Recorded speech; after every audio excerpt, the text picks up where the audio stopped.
Good afternoon. I'm Ritika Century and welcome to Samata Samvad Shrinkhala. हरेक हप्ता समता फाउन्डेसनले समता संवाद श्रृङ्खला आयोजना गरिरहेको छ। समता फाउन्डेसन स्थापना कालदेखि नै दलित समुदाय सम्बन्धी ज्ञान उत्पादनको क्षेत्रमा क्रियाशील छ। संस्थाले नीतिगत अध्ययन, अनुसन्धान, बहस, पैरवी र विभिन्न खोजमूलक पुस्तकहरू निरन्तर रूपमा प्रकाशन गर्दै आइरहेको छ। यसरी समता फाउन्डेसनले सामाजिक रूपान्तरणका लागि प्राज्ञिक ज्ञानको विकास र प्रवाह गर्दै न्यायपूर्ण, समतामुखी र समावेशी लोकतान्त्रिक पद्धतिको अभ्यासमा योगदान पुर्याउँदै 7 वटा प्रदेशमा रहेर काम पनि गर्दै आइरहेको छ। फाउन्डेसनले 4 वटा थीमेटिक एरियामा रहेर काम गर्दछ, जस अन्तर्गत रिसर्च एन्ड इन्फर्म पेस policy advocacy, publication communication and outreach, human rights and justice र कल्टिभेटिङ लिडरसिप रहेका छन्। विभिन्न बहसलाई निरन्तरता दिँदै केही हप्तादेखि फाउन्डेसनले नागरिक समाज विषयलाई उत्थान गर्दै समता संवाद श्रृङ्खला आयोजना गरिरहेको छ र यो कार्यक्रममा पनि नागरिक आवाज प्रवर्धनमा कलाको भूमिका विषयमा छलफल गर्दैछ। यो स्पष्ट छ कि कलाले नागरिक समाजलाई प्रभावित गर्दछ, विचारहरू बदलन, मूल्यहरूलाई स्थापित गर्न र पुस्ता र समाजका अनुभवहरूलाई अनुवादन गर्न। हाम्रो मौलिक भावनालाई दर्शाउन सँगसँगै समाज र राजनीतिक प्रणालीमा भएका गम्भीर कमीको प्रतिनिधित्व गर्न पनि यसले कलाले सघाउँदछ।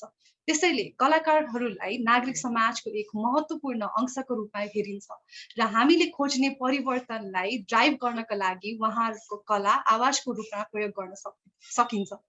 यही सन्दर्भमा समता संवाद श्रृङ्खला हाम्रो 5औं एपिसोडमा हामीले विभिन्न कला क्षेत्रमा काम गरिरहेका विभिन्न समुदायका कलाकारहरूलाई नागरिक आवाज प्रवर्धनमा कलाको भूमिका मार्फत यहाँ तपाईहरूको समक्ष ल्याएका छौँ।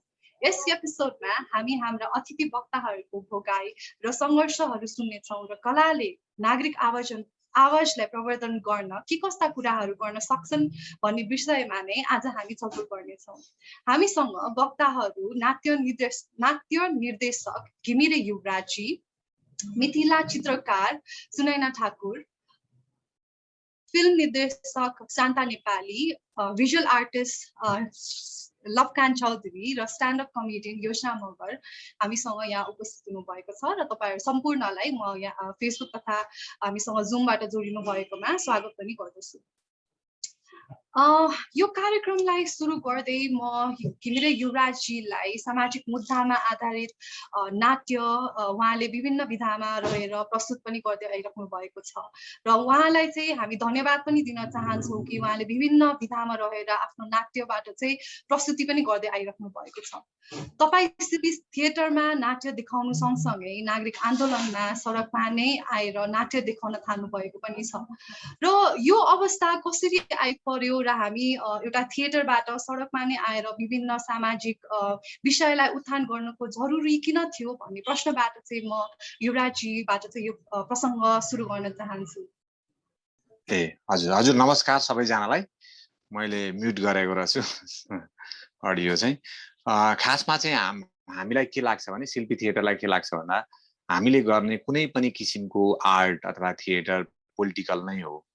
यो सोसाइटी, पोलिटिक्स र हामी बाँचिरहेको यो समाजबाट बाहिर निस्केर हामी काम गर्दैनौँ।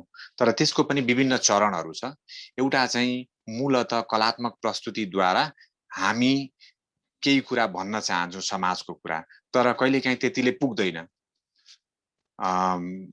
यहाँ थिएटरमा गरिरहेको हाम्रो इच्छाले गरिरहेको नाटकहरूले मात्रै भन्न पुग्दैन। कहिलेकाहीँ यस्तो स्थिति आइपर्छ समाजमा अनि राजनीतिक स्थिति पनि दुर्घटित अवस्थामा जान लाग्दाखेरि त्यसलाई नियन्त्रित गर्नको लागि अर्थात् खबरदारी गर्नको लागि चाहिँ अर्का दुईटा विकल्पहरू छन्। एउटा चाहिँ नाटक मार्फत सिधै कुरा भन्ने, राजनीतिक विषयको कुरा चाहिँ सिधै नाटकमा बनाउने, अथवा त्यतिले पनि पुगेन भने कलाकर्मीहरू सिधै खबरदारी गर्नलाई सडकमा ओर्लिने। किनभने हाम्रो यो दायित्व हो, किनभने हामी जुन समाजमा बसिरहेका छौँ यो समाजलाई कतातिर लाने भन्ने चाहिँ राजनीतिको मूल संयन्त्रले ठुलो भूमिका खेलेको हुन्छ जस्तो लाग्छ हामीलाई। एकजना अगस्टो बुवाल भन्ने चाहिँ थिएटर फिलोसोफर हुनुहुन्छ। उहाँले भन्नुहुन्छ नागरिक भनेको नागरिकता पाएर मात्रै नागरिक हुने होइन, राज्यले नागरिकता दिएपछि मात्रै नागरिक हुने होइन, नागरिक एउटा व्यक्ति त्यतिखेर कहलिन्छ जतिखेर उसले आफू बसिरहेको समाजलाई रूपान्तरित गर्ने कोसिस गर्छ। त्यो भएर एउटा कलाकारको मात्रै होइन, हाम्रो सोच चाहिँ हरेक व्यक्ति एउटा स्वस्थ व्यक्ति जो त्यो समाजमा बसिरहेको छ भने कुनै न कुनै रूपमा ऊ जवाबदेही हुनुपर्छ। त्यही भएर हामी पनि यो समाजमा बसिरहेको बेलामा यस्तो अवस्थामा राजनीतिक दुर्घटनाहरू हुन लागेको अवस्थामा हामीले बोल्नुपर्छ भन्ने हाम्रो मान्यता हो। हजुर। धन्यवाद युवराजजी। हामीले आज यो छलफल गरिरहँदाखेरि पनि विभिन्न नागरिक आवाज चाहिँ उठ्नुपर्छ विभिन्न विषयमा, चाहे त्यो कलाको क्षेत्रमा रहेर होस् होइन। हामीले केही हप्तादेखि चाहिँ विभिन्न एक्टिभिस्ट र राइटर्सहरू र विभिन्न मिडियामा संलग्न भएको व्यक्तिहरूसँग चाहिँ हामीले छलफलको क्रममा नै छौँ।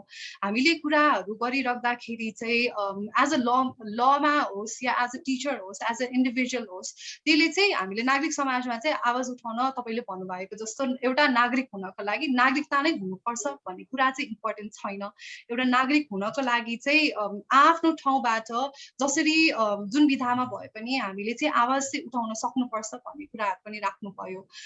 अलिकति यसलाई यो डिस्कसनलाई नै तपाईँले भन्नुभयो नि, यो नाट्य शिल्पी थिएटरले चाहिँ हामीले विभिन्न विधामा रहेर काम गर्छौँ भन्नुभयो होइन। यो जुन चाहिँ नागरिक आन्दोलन पनि तपाईँले गरिराख्नु भएको छ, सँगसँगै यो विगतमा पनि गरिराख्नु भएको छ, तपाईँले पोएम पनि राख्नु भएको छ होइन। त्यो तपाईँको अलिकति एक्सपिरियन्स पनि बताइदिनु न, यो गरिराख्दाखेरि यो जर्नी थ्रु आउट नाट्य र नाटक र सँगसँगै चाहिँ यो जुन चाहिँ नागरिक आवाज बुलन्द गर्नलाई तपाईँ लागिराख्नु भएको छ, अलिकति तपाईँको एक्सपिरियन्स पनि यसमा।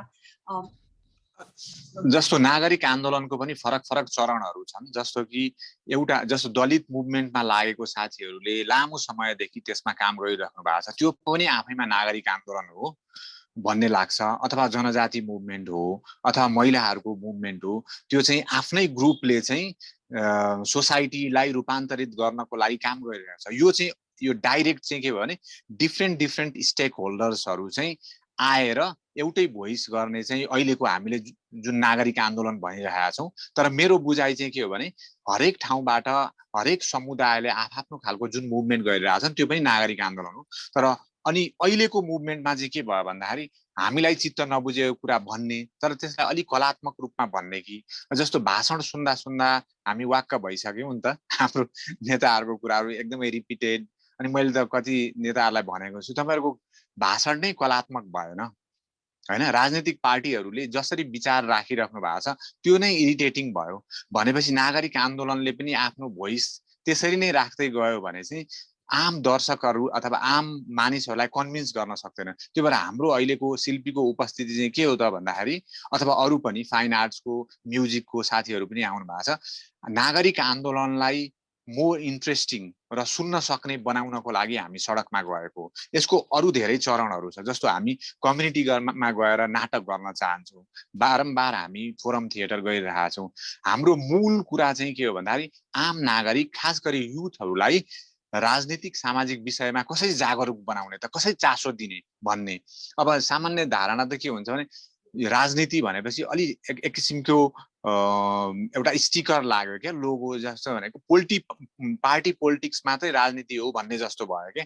अब युवाहरूले छोएको हरेक कुरा राजनीति भयो नि त। ऊ कहाँ पढ्न जाने कि नजाने भन्ने पनि ठुलो पोलिटिक्स भयो। उसले पढिसकेर जागिर पाउने कि नपाउने भन्ने पनि पोलिटिक्स भयो। कस्तो खालको जागिर पाउने भन्ने पनि पोलिटिक्स भयो। अब त्यो बाहेक पनि त्यो एउटा व्यक्ति, त्यो नागरिक, उसको घरभित्र भएको महिला हिंसा पनि ठुलो राजनीति भयो। छिमेकमा भएको जातीय विभेद पनि ठुलो राजनीति भयो। मूलतः हाम्रो शिल्पीको चासो चाहिँ के हो भन्दाखेरि युवा वर्गलाई राजनीतिक चेतना कसरी जगाउने र हामी मात्रै बोलेर भएन नि त। हामी अब थिएटर आर्टिस्टले मात्रै बोलेर भएन। अनि फेरि बारम्बार हामी सडकमै पनि जान सक्दैनौँ। त्यो भएर कहिलेकाहीँ कविताबाट पर्फर्मेन्स गरेर, कहिलेकाहीँ इन्स्टलेसन आर्ट गरेर, कहिलेकाहीँ सडक नाटक कचहरी गरेर खासमा आम मान्छेहरूलाई झकझक्याउने र जगाउने चाहिँ हाम्रो अभ्यास भयो। यो बिचमा हामीले 17वटा पर्फर्मेन्स गऱ्यौँ सडकमा, काठमाडौँमा मात्रै नागरिक आन्दोलन सँग मिलेर। त्यसले चाहिँ के भइदियो भन्दाखेरि नागरिक आन्दोलनमा चाहिँ पनि विभिन्न पेसाबाट आउनुभएका साथीहरू त हुनुहुन्छ, तर पनि जुन भेराइटिज भयो नि अहिले पछिल्लो चरणमा, जस्तो लेखक, राजनीतिक विश्लेषण, साहित्यकार बाहेक पनि फरक फरक विधाका साथीहरू हुँदाखेरि चाहिँ त्यसले एउटा बल प्रदान गर्दो रहेछ, उत्साह दिँदो रहेछ। र अनि आन्दोलनलाई कसरी सृजनशील बनाउने, ढुङ्गा मुढा अथवा ठुल्ठुलो स्वर, गाली गलोज भन्दा आन्दोलनको अर्को विकल्पहरू छ कि छैन त? त्यो विकल्पको खोजीमा हामीले काम गर्दाखेरि चाहिँ अघि तपाईँले भनेको मेरो अनुभव के भयो त भन्दाखेरि मेरो बुझाइ पनि अलिकति फराकिलो हुँदै गयो। म पनि यही समाजबाट हुर्केको हुनाले म भित्र पनि कयौं अन्धविश्वासहरू छन्।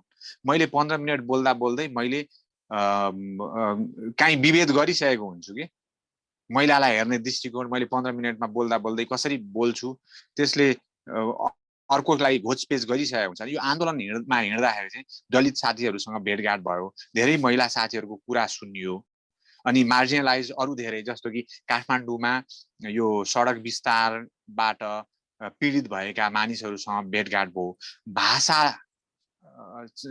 हराइसकेका अथवा भाषाको कारणले हेपाइमा परेका मानिसहरूसँग भोगाइ भयो। त्यो भएर मेरो चाहिँ कलाकारको रूपमा भन्नुहुन्छ भने चाहिँ हरेक कलाकार आन्दोलनमा छिर्यो भने उसले धेरै कुरा बुझेर डाइरेक्टली अथवा इन्डाइरेक्टली आफ्नो कलामा पनि एक किसिमको निखारपन आउने रहेछ के। भनेको कलामा मात्रै होइन होला, आफ्नो क्षेत्रमा कोही लेखिरहेको छ आन्दोलनमा गयो भने उसको बुझाइ फरक होला होइन। भनेको विभिन्न विधामा लागिरहेका साथीहरू यदि आन्दोलनमा मिसियो भने त्यहाँ धेरै किसिमका मानिसहरू भेटिएर अनकन्सियसली पनि आफ्नो प्रोफेसनलाई चाहिँ अझै बलियो बनाउँछ।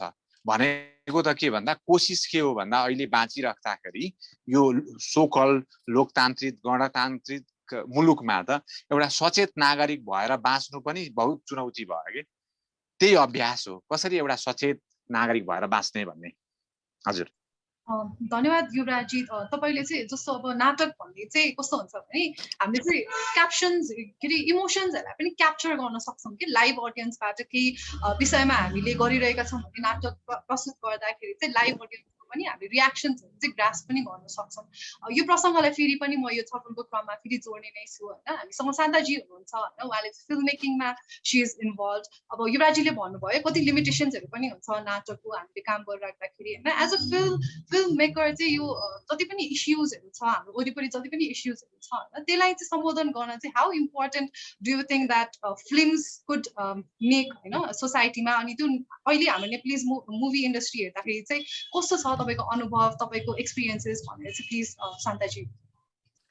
Thank you so much Vridika अनि समता फाउन्डेसनलाई आजको यो कार्यक्रममा इन्भाइट गरिदिनु भएकोमा, अनि सबै साथीहरूलाई पनि धेरै धन्यवाद। धेरैजना साथीहरू देखिरहेको छु च्याटमा यताति। मलाई चाहिँ कस्तो कुरा एड गर्नु मन लाग्यो होइन, अघि युवराजीले भने जस्तै उहाँले भन्नुभयो नि त्यो बोल्दा बोल्दै 15 मिनटमा पनि मैले कति चिजहरू चाहिँ जानेर अथवा नजानिकन चाहिँ मैले बोलेको होला, भेदभाव गरेको होला, जुन कुरा चाहिँ मलाई थाहा छैन भन्नुभयो नि, त्यो कुरा मलाई कस्तो राम्रो लाग्यो क्या।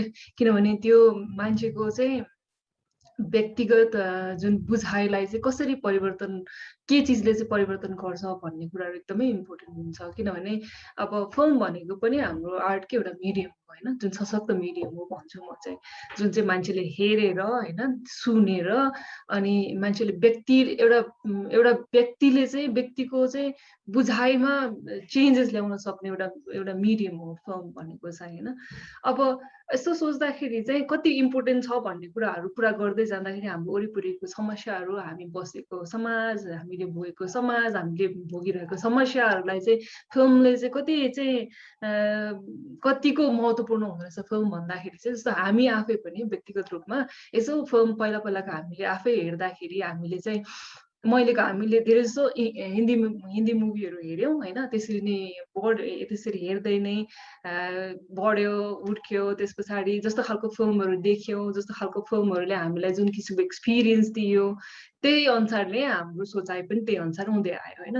जस्तो एउटा सिम्पल कुरा गर्दाखेरि अब अहिले हाम्रो जुन जुन किसिमको समाजमा हामी हुर्किन्छौँ अनि जुन किसिमको हामीले फिल्म हेर्छौँ, फिल्ममा चाहिँ अब सामान्यतया कुरा गर्दाखेरि जस्तो महिलालाई देखाउने तरिका होइन, महिलालाई कसरी पोर्ट्रे गरिन्छ होइन, एउटा गर्लफ्रेन्ड, एउटा आमा, एउटा हुन्छ नि जहिले पनि दुःख पाएको, जहिले पनि होइन कसरी बचाउनु पर्ने होइन, जहिले पनि उसलाई चाहिँ केही न केही सपोर्ट चाहिने खालको चाहिँ जुन क्यारेक्टर जुन पोर्ट्रे गरिन्छ महिलालाई, त्यही हिसाबले हाम्रो आफ्नो पनि हाम्रो त्यो त्यो विचार पनि त्यस्तै खालको हुँदै आयो क्या। हामीले हेर्दाखेरि ए महिला भनेको त यस्तो रहेछ। जस्तो दलित भन्ने बित्तिकै जहिले पनि गरिब, खान नपाएको होइन, दुःख पाएको, कालो धुस्रो मुस्रो त्यस्तो देखाउने चलन छ हाम्रो जुन फिल्ममा होइन।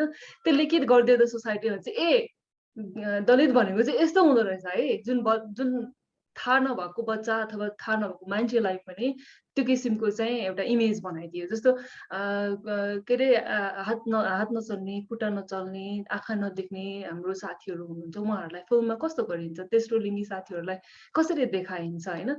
सो त्यसले चाहिँ हाम्रो एउटा व्यक्तिमा चाहिँ एउटा एक किसिमको इमेज बनाइदिन्छ नि, एक किसिमको चाहिँ हाम्रो चाहिँ विचार बनाइदिन्छ। सो हामी वरिपरिको समस्यालाई चाहिँ हामीले फिल्ममा चाहिँ कसरी देखाउँछौँ, कसरी पोर्ट्रे गर्छौँ, कसरी लेख्छौँ, लेख्नेदेखि नै आउँछ समस्या त होइन, कथा लेख्नेदेखि नै आउँछ। अनि लेख्ने मान्छे को छ होइन, यो सबै कुरामा चाहिँ एकदमै ठुलो प्रभाव हुन्छ। अनि जुन प्रभाव चाहिँ फिल्म हामीले जे कुरा देखाउँछौँ, जे कुरा बनाउँछौँ होइन, त्यसले चाहिँ एउटा सोसाइटीमा चाहिँ एउटा व्यक्तिमा चाहिँ एउटा चाहिँ इन्डिभिजुअल व्यक्तिमा चाहिँ एउटा चाहिँ छुट्टै किसिमको चाहिँ विचार बनाइदिन्छ। त्यो विचार गएर ठुलो एउटा हिस्सा बनिन्छ।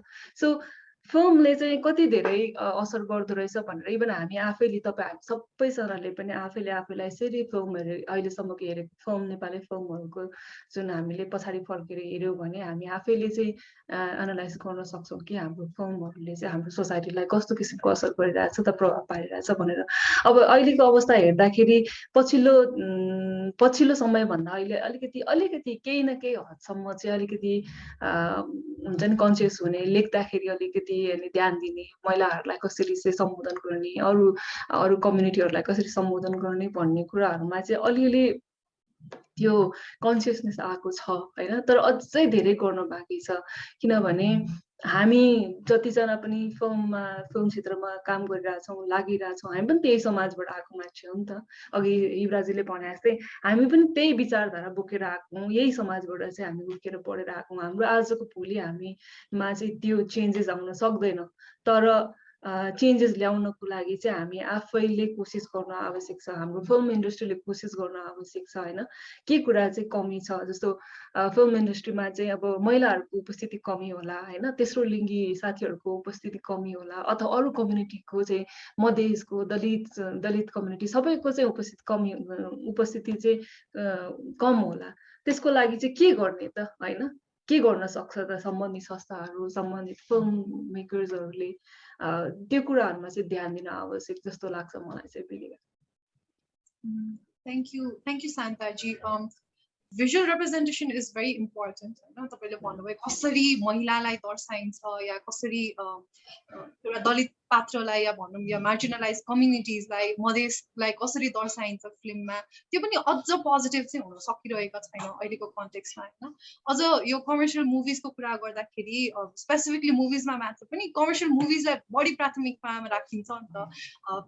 सोसाइटी पनि अब कति मुभीहरू विभाजित हुँदा हुँदै पनि द्याट मुभी के भन्छ कहिलेकाहीँ एकदमै ट्रेन्डिङ भइदिन्छ त्यो मुभी होइन, धेरै दर्शकहरूले रुचाउनुहुन्छ। तर कतिवटा मुभिजहरू चाहिँ पिपल त्यो कन्टेक्सुअल इस्युजमा बनेका मुभिजहरूलाई चाहिँ धेरै रुचाइ पनि दिइँदैन होइन। अनि यसलाई नै कन्टिन्यू गर्दा चाहिँ is it like are we not ready to accept जुन फरक धारको मुभिजहरू बनाइन्छ नि, where are we in as a Nepali society हुन्छ नि, हामी चाहिँ त्यो फरक धारको मुभीलाई एक्सेप्टै नगर्ने सिचुएसनमा छौँ कि अझ पनि वी एक्सेप्ट द फ्याक्ट कि जसरी महिलालाई दर्शाइन्छ या जसरी अरू पात्रलाई दर्शाइन्छ त्यही हामी किन भन्दा हामीले कन्ज्युम गरिरहेछौँ नि त, we enjoy it, we are also the part of society होइन। How do you see this situation? अब यस्तो होला त्यो कुरा चाहिँ, अब जस्तो धेरै साथीहरू फिल्म मेकर्सहरू अथवा अब यस्तो जमघटमा कुराकानीमा हामीले धेरै सुन्ने गरेको छौँ कि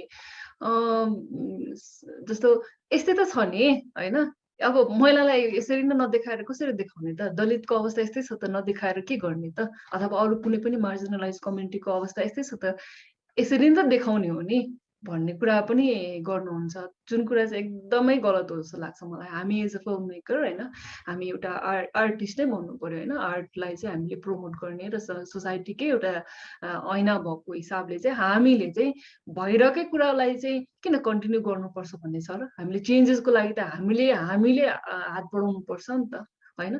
सो हामी एज अ फिल्म मेकर, हामी एज अ आर्टिस्ट, हाम्रो एउटा जिम्मेवारी हुन्छ कि हामीले सोसाइटीलाई चाहिँ कतातिर गाइड गर्ने भनेर होइन। अब मासले यो कुरा मन पराउला अरे, तर जुन कुरा गलत छ भन्ने कुरा हामीलाई थाहा छ भने त्यही कुरा चाहिँ हामीले किन प्रमोट गर्ने त?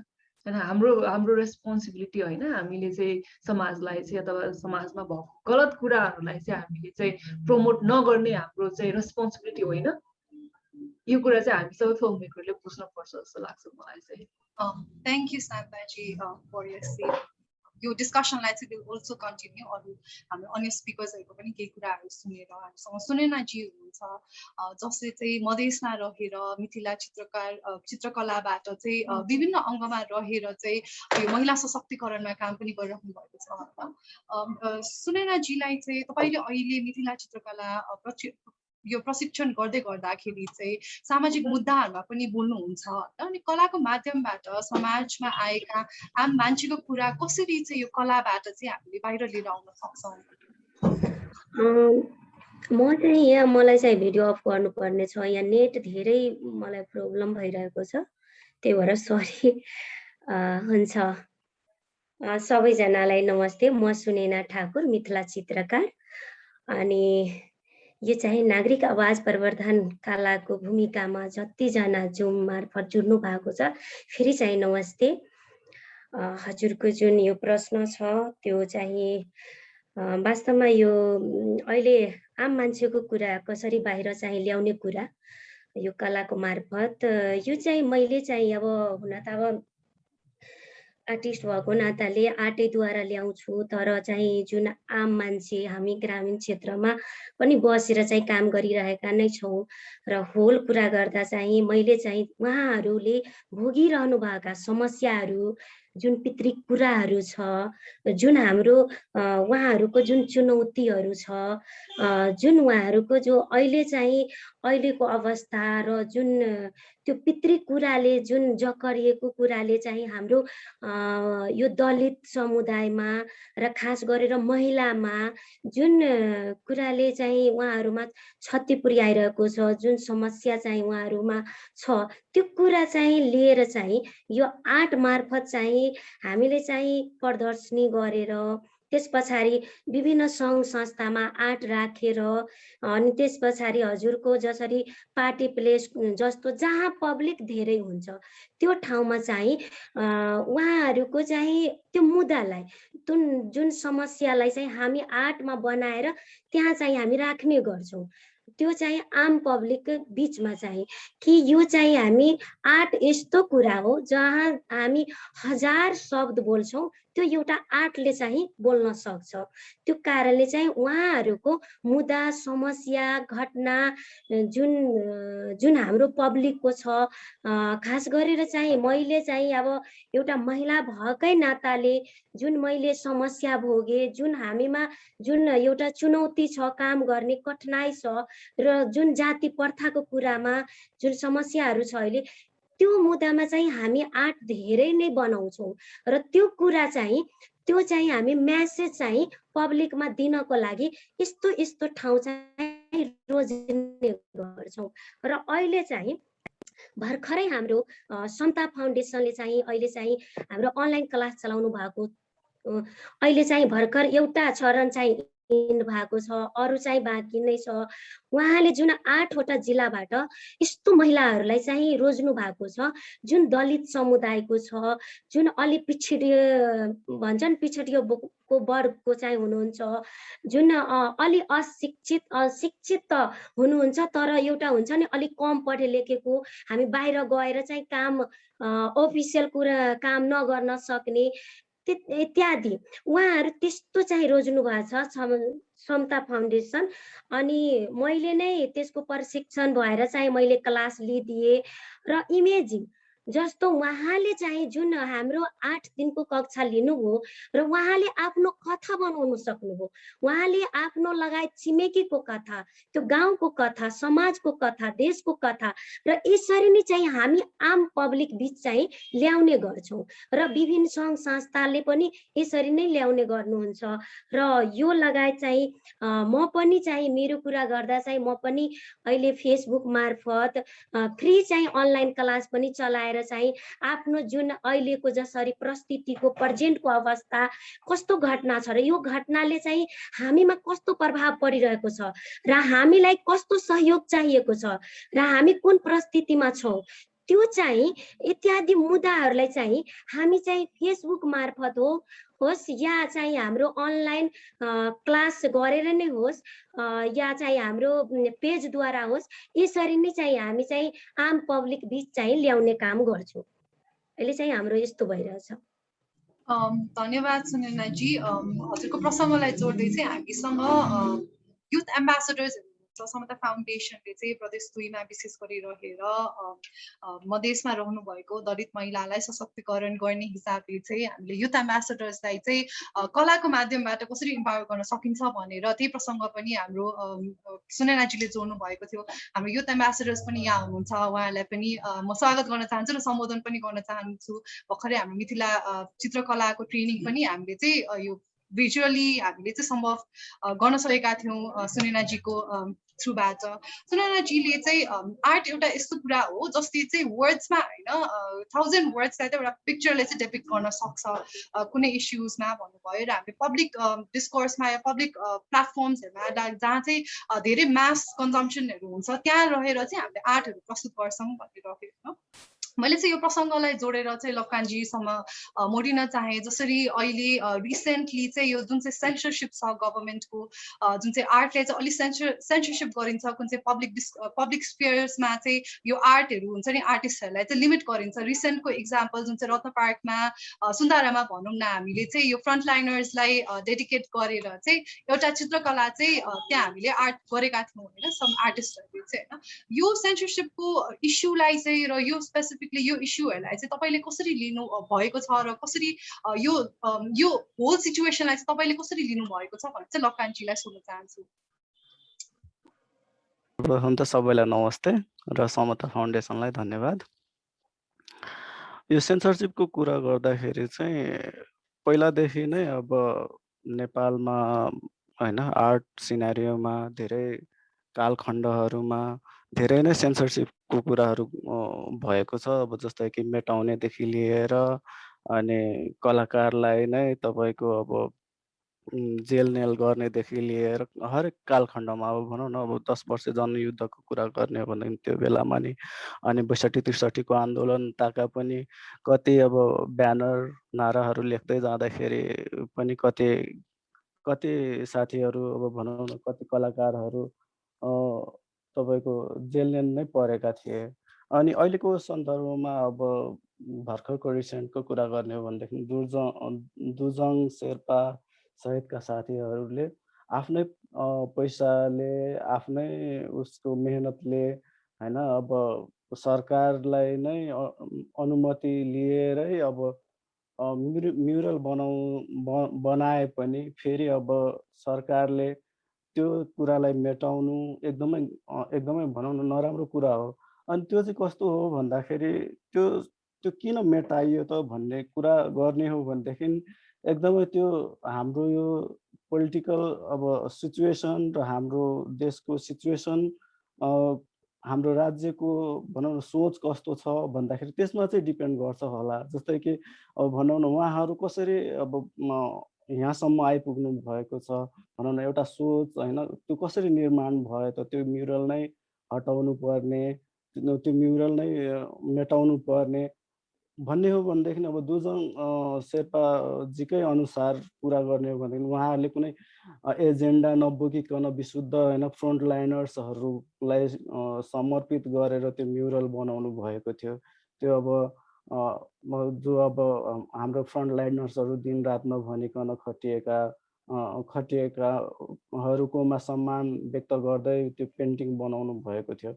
तर त्यो मेटाउनु चाहिँ एउटा अब भनौँ न सरकारको कर्मचारी तन्त्रीय सोच र भनौँ न एउटा पञ्चायती सोच भनौँ न अहिलेको त्यो बेलाको राजनीतिक या भनौँ न जो त्यो सरकारमा त्यो राज्यमा जो हुनुहुन्थ्यो त्यहाँ उहाँहरूको सोच कस्तो, उहाँहरूको स्कुलिङ कस्तो छ त्यसमा चाहिँ डिपेन्ड गर्छ होला मेरो विचारमा चाहिँ।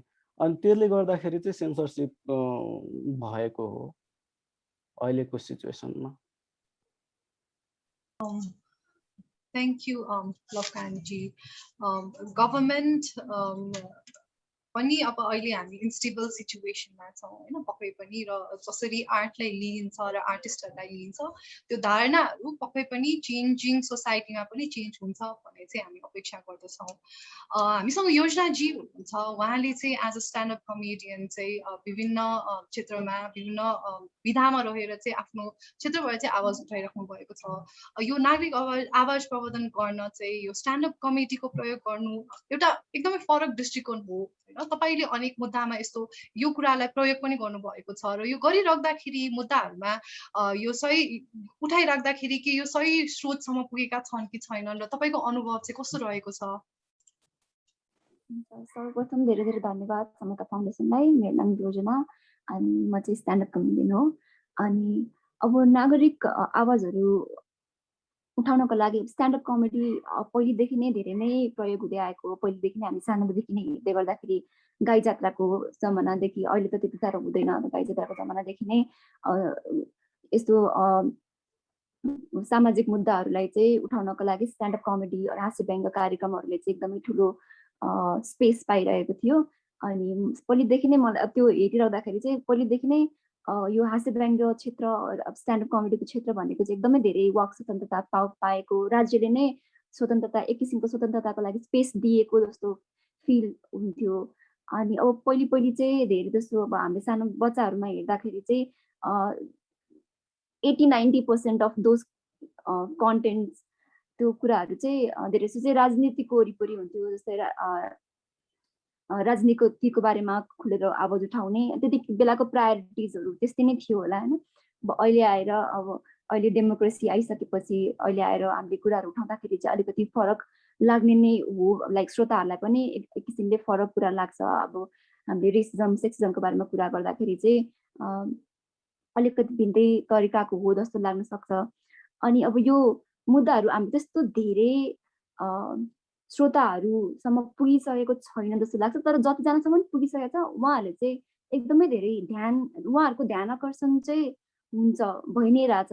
किनकि हामीले बोलेको केही कुराहरू अब मेरो पर्सनल एक्सपिरियन्समा मैले नै केही कुरामा पर्फर्मेन्स गरिसकेपछि पनि फर्केर आएर एटलिस्ट 2-3 जना मान्छेले चाहिँ मलाई आएर केही फिडब्याकहरू दिनुहुन्छ, अरू मैले बोलेको टपिकहरूको बारेमा क्वेसन्सहरू ल्याउनुहुन्छ। तपाईँले यस्तो भन्नुभएको थियो, अब यो के को बारेमा हो, अरू केही बुझेन भने चाहिँ ल्याउनु। सो 1-2वटा क्वेसन मात्रै आयो भने पनि लाइक एटलिस्ट 1-2जनालाई मात्रै भए पनि इट गट द अटेन्सन। अनि के भन्न खोजेको कुरा हो लाइक एटलिस्ट कोहीसम्म चाहिँ पुग्यो अरू कसैको चाहिँ ध्यान आकर्षण भयो भन्ने हुन्छ। अदरवाइज अब मासको कुरा गर्ने हो भने अभियसली अब कन्टेन्टहरू अनलाइन गइराख्दाखेरि चाहिँ धेरैजनाको लागि ओपन हुन्छ होइन कन्टेन्टहरू। अनि त्यति बेला पनि कन्भर्सेसन्सहरू स्टार्ट हुन्छ। सो सही श्रोतासम्म लाइक इनफ श्रोतासँग पुगिरहेको छैन, तर जतिजनासँग पनि पुगिरहेको छ उहाँहरूको ध्यान आकर्षण हुनु भनेको पनि एक किसिमको के भने एक किसिमले आफूले गरेको कामको चाहिँ अलिकति भए पनि इफेक्ट चाहिँ भइरहेको छ भन्ने अनुभूति हुन्छ। अनि अब it's a long way to go. अनि एकदमै धेरै कामहरू गर्न बाँकी नै छ। तर अब सही श्रोता अब एक्ज्याक्टली सही श्रोता को भन्ने पनि फिगर आउट भइसकेको छैन। सो आई थिङ्क एकदमै धेरै काम गर्नुपर्ने हुन्छ। जस्तो गर्दै जाँदाखेरि चाहिँ त्यो आफै फिगर आउट हुँदै जान्छ जस्तो लाग्छ। त्यस्तै नै छ मेरो अनुभव। यो स्ट्यान्डअप कमेडीलाई त जहिले पनि अब एज अ इन्टरटेनमेन्टको हिसाबले लिन्थ्यो नि त। जस्तो तपाईँले गाई जात्रा भन्नुभयो होइन, गाई जात्रा वाज मोर लाइक इन्टरटेनमेन्ट। त्यहाँ अब व्यङ्ग्यात्मक हुन्थ्यो तर त्यो इस्युलाई पनि जे छ त्यसलाई त्यस्तै नै छ। तर अहिले स्ट्यान्डअप कमेडीले जुन धार लिइरहेको छ त्यसलाई चाहिँ अलिक फरक धार छ नि, जे छ त्यो चाहिँ रङ हो भनेर त्यसलाई व्यङ्ग हामी हिसाबले लिइरहेको छ नि त होइन. So what was your journey being as a like to choose stand-up comedy as a profession, man, and another like choosing this platform to advocate for the voices that you've been doing. Okay, अहिले continuingly तपाईले गरिराख्नु भएको छ हैन, विभिन्न gender इश्यूजमा रहेर होस् या विभिन्न इश्यूजहरुमा रहेर होस् हैन. So what was the reason behind choosing the specific profession, stand-up comedy as a profession? यस्तो हुँदो रहेछ. I'll be very honest हैन. I first chose stand-up comedy to do because I love doing that. अनि के हुने रहेछ भन्दाखेरि अब जति पनि एजेन्डाहरूको बारेमा कुरा गर्छु, रेसिजम सेक्सिजम भनेको अब आफ्नो वरिपरि भइरहेको कुरा, आफूलाई भोगिरहेको कुरा हो. अनि एउटा कलाकारले चाहिँ आफ्नो काम गरिरहँदाखेरि चाहिँ आफूलाई असर पर्ने कुराहरूले एकदमै इन्फ्लुएन्स गर्ने रहेछ क्या आफ्नो काममा. अनि अफकोर्स अब यो कुराहरू अब अफकोर्स मैले उठाउने एजेन्डाहरू अफकोर्स मेरो आर्टमा रिफ्लेक्ट हुन्छ, किनकि मलाई पर्सनली पनि त्यो कुराहरूले एकदमै धेरै इफेक्ट गरिरहेको हुन्छ. अनि पर्सनली त्यो कुरामा एकदमै धेरै इन्भेस्टेड भइसकेपछि आफ्नो आर्ट फर्ममा पनि त्यही नै देखिने रहेछ कि. सो कन्सियसली नै मैले यही कुराहरू उठाउँछु भनेर चाहिँ कन्सियस डिसिजन चाहिँ पक्कै पनि लिएको होइन. म त्यो ठाउँसम्म पुगिसकेको पनि छुइनँ कि मलाई त्यो कन्फिडेन्स आओस् होइन. आई बी भेरी अनेस्ट, त्यस्तो कन्फिडेन्स आइसकेको छैन कि I have to put this agenda forward because I'm there, म त्यहाँ पुगिसकेँ अरू मैले गर्नु चाहिँ एकदमै इम्पोर्टेन्ट हो भनेर त्यो मलाई फिलिङ्स पनि आइसकेको छैन. I have just started doing it like 3-4 years भयो गर्न थालेको, अनि I'm still in the world of learning things. तर जति पनि कुराहरू वरिपरि छ अनि त्यो कुराहरूमा एकदमै धेरै दिमाग खाइरहेको छ भने अनि आफ्नो आर्टमा चाहिँ पक्कै पनि रिफ्लेक्ट हुने रहेछ कि. सो मलाई म्याटर गर्छ यो कुरा. अनि of course I obviously make jokes about it, I obviously talk about it. मसँग प्लेटफर्म छ भने त मेरो प्रायोरिटी नै मलाई फर्स्ट माइक दिएको छ, I obviously say something that's important to me, prioritise मेरो प्रायोरिटीमा जे पर्छ पहिला त्यो भनेर निस्किम भन्ने हुन्छ नि त.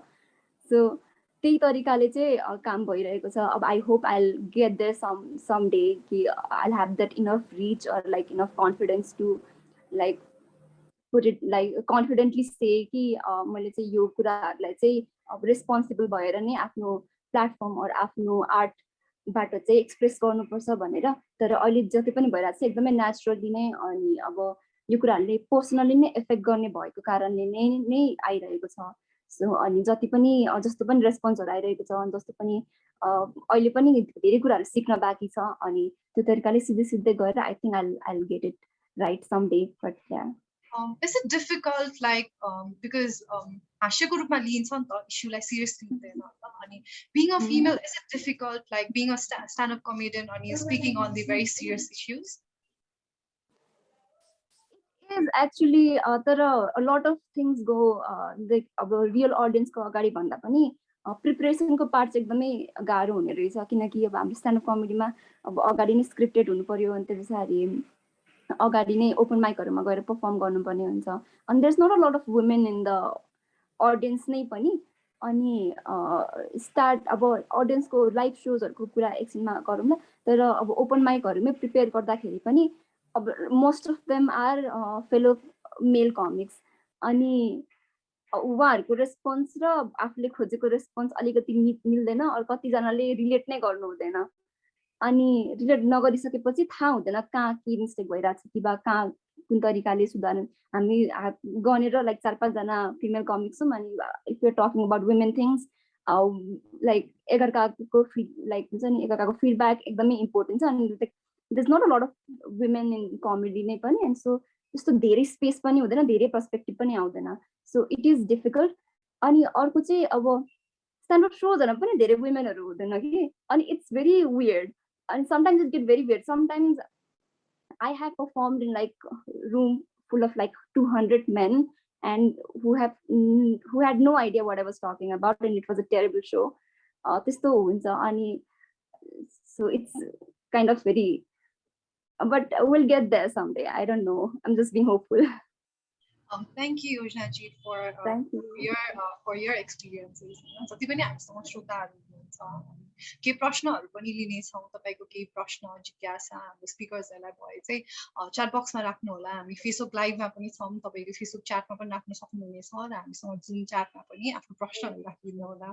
र साथसाथै चाहिँ हामीसँग चाहिँ तपाईँ यहाँ उपस्थित हुनुभएकोमा हामीसँग चाहिँ एउटा गुगल फर्म पनि रहेको छ, हामीले च्याट बक्समा राखेका छौँ। त्यो गुगल फर्म पनि भरिदिएर चाहिँ हामीले सहयोग गरिदिनु होला भनेर चाहिँ म भन्न चाहन्छु। Now, continuing with this session, I would like to come back to युवराजी, जुन चाहिँ हामी थिएटरको कुरा गर्दा थियौँ र मनोराज अघि योजनाजीले भन्नुभयो एज अ इन्टरटेनमेन्टको रूपमा नै हामी हाम्रो अडियन्सहरूलाई चाहिँ ड्राइभिङ फ्याक्टर चाहिँ त्यो नै हुन्छ भन्ने कुराहरू प्रसङ्गमा नै छौँ। युवराजीलाई चाहिँ तपाईँले मनोरञ्जनात्मक मात्र होइन, सामाजिक मुद्दामा आधारित धेरै नाटकहरू पनि गर्नुभएको छ होइन, जस्तै कल्पना र उर्मिला दुःखमा छन् या अँध्यारो विरुद्ध भन्ने निर्देशन गर्नुभएको छ होइन। तपाईँको विचारमा नाटकहरू चाहिँ किन आवश्यक छन् होला र त्यसमा संलग्न हुँदाखेरिको चाहिँ तपाईँको अनुभूति चाहिँ के रहेको छ?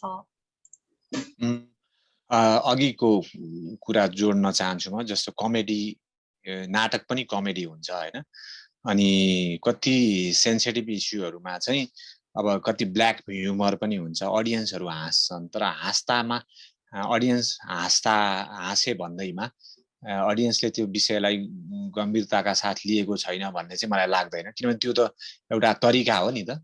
अनि फेरि यो आर्टबाट मेरो अनुभवमा चाहिँ अथवा थिएटरबाट रियलाइजेसनको प्रोसेसमा चाहिँ मानौ हामीले एउटा इस्युमा नाटक गऱ्यौँ, मानौ जेन्डर इक्वालिटी माथि चाहिँ, अनि नाटक हेर्ने बित्तिकै ओहो मैले त यो कुरा बुझेँ, अब भोलिदेखि म हिंसा गर्दिनँ भन्ने कुरा हुन्न। यो कहिलेकाहीँ त तपाईँको जस्ट अपोजिट पनि हुन्छ। कति दर्शकहरू त हाम्रो विचारसँग असहमत पनि भएर बहस पनि गर्न आउनुहुन्छ, तर के भने प्रश्न छोड्ने काम हो जस्तो लाग्छ। इभन हाँसे पनि अथवा त्यो नाटक हेर्दाखेरि असहमति भए पनि तर त्यसले प्रश्न छोड्छ र अनि यो एकचोटि मात्रै हुने कुरा होइन जस्तो लाग्छ। मैले नाटकमा त्यो कुरा ल्याएँ, अनि शान्ताजीले फिल्ममा ल्याउनु भयो, अथवा अरू साथीहरूले सुनैनाजीले पेन्टिङमा ल्याउनु भने कलेक्टिभली चाहिँ त्यसले चाहिँ आम मानिसहरूलाई प्रश्न गरिराख्ने हो बारम्बार। अनि त्यो 10 वर्ष 15 वर्ष लाग्न सक्छ कि। अहिले पनि म आफैले व्यक्तिगत रूपमा हेर्दाखेरि चाहिँ धेरै सामाजिक मुद्दाहरूमा 10 वर्ष अगाडि के सोच्थेँ त म भन्दाखेरि आफैलाई लाज लागेर आउँछ कि मेरो दृष्टिकोण के थियो भन्दाखेरि। अनि अझ 20 वर्ष 25 वर्ष अगाडि मैले कसरी सोच्थेँ त अर्को कम्युनिटीको मान्छेलाई, अर्को जेन्डरलाई मैले कसरी हेर्थेँ भन्दा अहिले सम्झिँदाखेरि चाहिँ मलाई साँच्चै नै लाज लागेर आउँछ। तर अझै लाज लाग्ने धेरै कुराहरू अहिले मैले रियलाइज गरिरहेको छैन कि। मेबी प्रोसेसले मलाई सिकाउँछ होला। मैले विभिन्न नाटकहरू पढ्छु देशी विदेशी, अनि फरक फरक खालको फिल्महरू हेर्छु त्यस्तै, अनि त्यसले मलाई बिस्तारै महसुस गर्दै गएर 10-15 वर्षपछि महसुस गराउने होला। त्यो भएर मैले जोड्न चाहेको किन चाहिन्छ त सोसाइटीलाई थिएटर अथवा आर्ट, अथवा मैले चाहिँ ब्रिदिङ स्पेस भन्छु कि पब्लिक स्पेसमा आर्ट मार्फत मानिसहरू आएर सोच्न बाध्य बनाउने अथवा कुराकानी हुन्छ होला नि त। एउटा मुद्दामा एउटा कथामा चाहिँ आर्ट भइसकेपछि त त्यहाँ सहमत नहोला, ऊ असहमत होला, तर कहीँ न कहीँ गएर कोहीसँग कुरा हुन्छ होला नि त, साथीसँग कुरा हुन्छ होला, फ्यामिलीमा कुरा हुन्छ होला। यो त एउटा बहसको एउटा प्रक्रिया हो आर्टले सृजना गर्ने। अनि एउटा स्वस्थ समाजको लागि चाहिँ यो निरन्तर भइराख्नुपर्ने। एउटा मानौ न काठमाडौँ अहिले एउटा सहर जहाँ चाहिँ ठुलो सडक चाहियो अरे, अनि जहाँ चाहिँ बत्ती चाहियो अरे, जहाँ चाहिँ मेलम्चीको खानेपानी चाहियो भनेपछि सहरभित्र पनि सफ्टवेयर चाहिँ आर्ट हो जस्तो लाग्छ मलाई। कस्तो आर्ट हो त भन्दाखेरि बिल्डिङ चाहियो, तर कस्तो बिल्डिङ बनाउने त त्यो राज्यले सोच्दै सोच्दैन त होइन। कस्तो रङको सहर हुन्छ होला होइन। जस्तो अब ठुलो धेरै विकसित देशहरूको कुरा नगरौँ, त्यही भारतमै पनि केही साना साना प्र्याक्टिसहरू भएका छन् होइन। सहरको रङ कस्तो हुने, त्यो सहरमा घरहरू कसरी निर्माण हुने, हिजो हामीले पुर्खाहरूले छोडेर गएको पाटन दरबार स्क्वायर किन त्यस्तो छ त भन्दाखेरि त्यो पनि आर्ट हो। किनभने एउटा सुन्दर सहर अथवा सुन्दर समाज बनाउनको लागि चाहिँ यो कलाको विभिन्न विधाहरूले चाहिँ मद्दत गर्छ जस्तो लाग्छ। अनि कहिलेकाहीँ चाहिँ भनौँ न दुईटा यो काम गर्ने प्रक्रियामा चाहिँ एउटा चाहिँ काम गर्ने आर्टिस्टहरू नै इन्लाइटन हुनु पर्यो। इन्लाइटन मानेमा भनेको बुझेको हुनु पर्यो। बुझ्नको लागि कलाकारहरू बिचमै लामो संवाद हुनु पर्यो, कुराकानी हुनु पर्यो, उनले अध्ययन गर्नु पर्यो। अब उनले उठाएको कुरा अब आम पब्लिकले स्वीकार्छ कि स्वीकार्दैन भन्ने कुरामा चिन्ता लिने कुरा भएन अहिले मलाई चाहिँ किनभने अब अहिले नै सबै हामीले गरेको कामहरू चाहिँ को एक्सेप्टेन्स हुन्थ्यो भने हामीलाई यत्रो ठुलो चिन्ता भइराख्ने थिएन। हुँदैन, समाजमा विभेद छ, हिंसा छ हैन, एकले अर्कालाई स्वीकारिरहेको अवस्था छैन, बिजोग नै छ नि, एजुकेसन सिस्टमको बिजोग छ हैन, शिक्षाको त्यस्तो बिजोग छ, कसले कस्तो शिक्षा पढ्ने, कुन स्कुलमा पढ्ने भन्ने समस्या छ हैन। अनि एकदमै सस्तो शुल्कमा स्कुल जानेहरूको स्थिति अर्कै छ, यहाँ अनि 5 स्टार जस्तो होटलको जस्तो खालको व्यवस्था भएको स्कुलहरू भन्छ, सबै त्यसो सिस्टम गडबड भएको बेलामा डेफिनेटली हामीले गर्न चाहेको, अब भनौँ न डाइरेक्ट भन्दा अलिकति सिरियस खालको काम गर्न चाहेको कुराको एक्सेप्टेन्स हुनलाई चाहिँ लामो समय लाग्छ, तर हाम्रो कमिटमेन्ट चाहिन्छ जस्तो लाग्छ मलाई। अनि धेरै विधाहरूमा चाहिँ त्यस्तै सिरियस खालको काम, लाइट इन्टरटेनमेन्ट मात्रै होइन, जहाँ चाहिँ कन्टेन्ट होस्, विषय होस्, त्यो विषयमा काम गर्दै गएपछि मलाई लाग्छ त्यो समुदाय तयार हुन्छ। तर अहिले हुन त गाह्रो नै छ। मतलब अहिले तत्काल अघि तपाईँले भन्नुभयो, शान्ताजीसँग कुरा गर्दाखेरि फिल्मको कुरा गर्नुभयो, एकदमै लाइट इन्टरटेनमेन्ट, कसलाई घोषपेच गरेको, उडाइरहेको, महिलालाई चिटिउरी गरिरहेको, वाउ ट्रोल भइरहेको हुन्छ। अब हामीले अहिले ट्रोल हुन खोज्ने खालको कन्टेन्ट डेभलप गर्ने हो भने त हामीले चाहेको यो मुभमेन्ट नै हुँदैन। मुभमेन्टमा डिफिकल्टी छ, समस्याहरू छ, अनि विरोध पनि छ, गाली पनि खाइने स्थिति छ हैन। आन्दोलनमा हिँड्दाखेरि नै धेरै गाली खायो। गाली खाने मलाई अर्को हिसाबले के लाग्छ भने कसै न कसैले चासो दिइरहेछ है, म चाहिँ त्यसरी हेरिरहेको छु। किनभने गाली नै, अब मैले काम गरिरहेको छु, प्रश्न उठाइरहेको छु आर्टको माध्यमबाट, तर कसैले त्यसलाई चासै दिइरहेको छैन भने त बर्बाद भयो। अनि वाउ भन्ने स्थिति थियो भने त यो हामीले त्यो गर्नु पनि पर्ने थिएन होला। सबैले वाउ तिमीले सही मुद्दा उठायो, हामी कहाँ विभेद छ, कसैले गर्नु हुँदैन भन्ने स्थिति थियो भने हामी त्यो मुद्दा छोडेर अर्कै विषयमा प्रवेश गर्थ्यौँ होला। त्यहाँ विरोध छ, जस्तो धर्मको कुरामा विरोध छ, हामीले अलिकति धर्मको कुरा उठायौँ, ल हिन्दू धर्मलाई प्रमोट नगर नि त त्यसरी हैन। प्रधानमन्त्रीको श्रीमतीले चाहिँ पब्लिकले देखिने गरी तुलसीको मुठ नरोप्नुस् न भनेको हो नि हामीले। तपाईको व्यक्तिगत आस्था त छ, तर त्यस्तो भयो। अब त्यो विषयमा बोल्ने बित्तिकै सोसियल मिडियामा हेर्नुभयो भने एक खालको आस्था राख्ने साथीहरूले ठुलो प्रहार गर्नुभयो। अब यो अस्ति भर्खर यो कोठाको कुरा छ, यो हाम्रो रूपा सुनारको, त्यो विषयमा मुद्दा उठाउँदाखेरि अर्को साथीहरूले चाहिँ आफ्नो कोठा चाहिँ घरको कोठा दिन नपाउने भनेर प्रश्न उठाउनु। किन प्रश्न उठाउनु भयो भने त त्यो त एउटा थर्मोमिटर जस्तो अथवा एउटा मेजरमेन्ट गर्ने एउटा मापदण्ड भयो नि त, कि धेरै साथीहरूले त्यो कुरालाई अर्कै हिसाबले परिभाषित गरिराख्नु भएको छ भनेपछि प्रश्न देखियो कि हाम्रो समाजमा समस्या छ। समस्या यस्तो छ, साइलेन्स छ, फ्रोजन अवस्थामा बसेको छ, एकदमै जटिल अवस्थामा बसेको छ, चुपचाप समस्या छैन जस्तो गरेर प्रिटेन्ड गरिरहेका छौँ। मूलत फेरि आर्ट सेक्टर भित्रै समस्या छ। यहाँ हामीले काम गरिरहेको मान्छेहरू बीचमै हामी बीच नै धेरै अन्धविश्वास भएर हामीले गलत खालको आर्ट बनाइरहेका छौँ। त्यो भएर यो चाहिँ प्रक्रिया लामो नै छ। तर अघि मैले भनेको यहाँ ऱ्यापअप गर्न चाहन्छु कि हाम्रो बुझाइ नै क्लियर हुन आवश्यक छ आर्टिस्टहरूको, र अनि हाम्रो भन्ने कुराहरू अलि क्लियरली आउला, विभेद रहित आउला। त्यसपछि चाहिँ आम पब्लिकहरूलाई चाहिँ सुसूचित गर्ने र सँगै यात्रामा लिएर जाने कुरामा चाहिँ यो लामो प्रक्रियामा जान्छ जस्तो लाग्छ। धन्यवाद, लामो भयो है। Thank you Viratji. तपाईँले मसँग गरिराख्दाखेरि चाहिँ अलिकति तपाईँले त्यो ट्रोलको कुराहरू पनि लिएर आउनुभयो होइन। लाइक कहीँ न कहीँ कतै न कतै चाहिँ सोसियल मिडियाको प्रोज र कन्स दुइटै एस्पेक्टबाट पनि हेर्न सकिन्छ होइन। कुनै मुद्दालाई एम्प्लिफाई गर्ने हिसाबले social media can play a very important role होइन। एट द सेम टाइम अब ट्रोल एउटा मुद्दालाई कुनै विषयमा कुरा गरिरहेको छौँ भने त्यसलाई व्यङ्ग्यात्मक रूपमा मात्र त्यो कुरा आउँछ होइन। तर हामीले डिस्कसन गरिराख्दाखेरि चाहिँ जुन चाहिँ कुनै अब for example let's say last year Rukum वेस्टको इन्सिडेन्ट भयो, या भनौँ हाम्रो रूपा सुनारजीकै इन्सिडेन्ट भयो, तर इन्सिडेन्ट नै हुन किन जरुरी छ जुन चाहिँ यो डिजिटल प्लेटफर्ममा आउनको लागि, कुराकानी हुनको लागि? What is your opinion or say on that aspect? मलाई चाहिँ लागेको चाहिँ नियमित रूपमा हामीले अर्बन एरियामा पनि सँगै बसेर बहस गर्ने प्लेटफर्म बनाउनै सकेको छैन कि। एकदमै गाह्रो अवस्था छ। जस्तो थिएटरमै आएर बारम्बार कुराकानी गर्ने अथवा मैले चाहिँ तपाईँको ग्यालरीमा गएर बहस गर्ने हामीले बनाउने त्यो एकदमै झिनो र क्षीण अवस्थामा छ क्या त्यो। अनि त्यो भएपछि चाहिँ हामीसँग प्लेटफर्महरू रेगुलर भेट्ने कुराकानी गर्ने र नबुझ जस्तो बेसिक कुरामा जात धर्म लिङ्ग वर्ण वर्ग को बारेमा चाहिँ यो बेसिक कुरा गर्ने प्लेटफर्म नभएपछि के हुन्छ त भन्दा ठुलो मुद्दा भएपछि मात्रै मान्छेलाई गजगच्याउँछ जस्तो लाग्छ कि मलाई। अनि हामीले खोजेको चाहिँ त्यो हो। त्यही भएर थिएटर यस्तो स्पेस होस् कि जहाँ नाटक हेरेर चाहिँ मानिसहरूसँग बिच कुराकानी होस् भन्ने हो। त्यसको तुलनात्मक रूपमा चाहिँ जस्तो स्ट्यान्डअप कमेडी हेरेर त्यो विषयमा बहस गर्ने त्यही सो सकिसकेपछि आधा एक घन्टा बसेर कुरा गर्ने वातावरण हुन्छ कि हुँदैन त होइन। अथवा सुनैनाजीको पेन्टिङ नै हेरेर चाहिँ त्यसपछि त्यो विषयमाथि चाहिँ जो अलि जानकार छ सोसियो पोलिटिकल्ली त्यसलाई व्याख्या गर्न सक्छ त्यो विषयमा कुरा गर्ने वातावरण हुन्छ कि हुँदैन त। हामी इभन आर्टमा पनि जसले गरिरहेका छौँ देखाउने काम मात्रै गरिरहेका छौँ कि। अनि मलाई लागेको चाहिँ ठुलो घटना भएपछि मात्रै ट्रोल हुने समस्या चाहिँ त्यो डायलगको प्लेटफर्म नभएर जस्तो लाग्छ मलाई।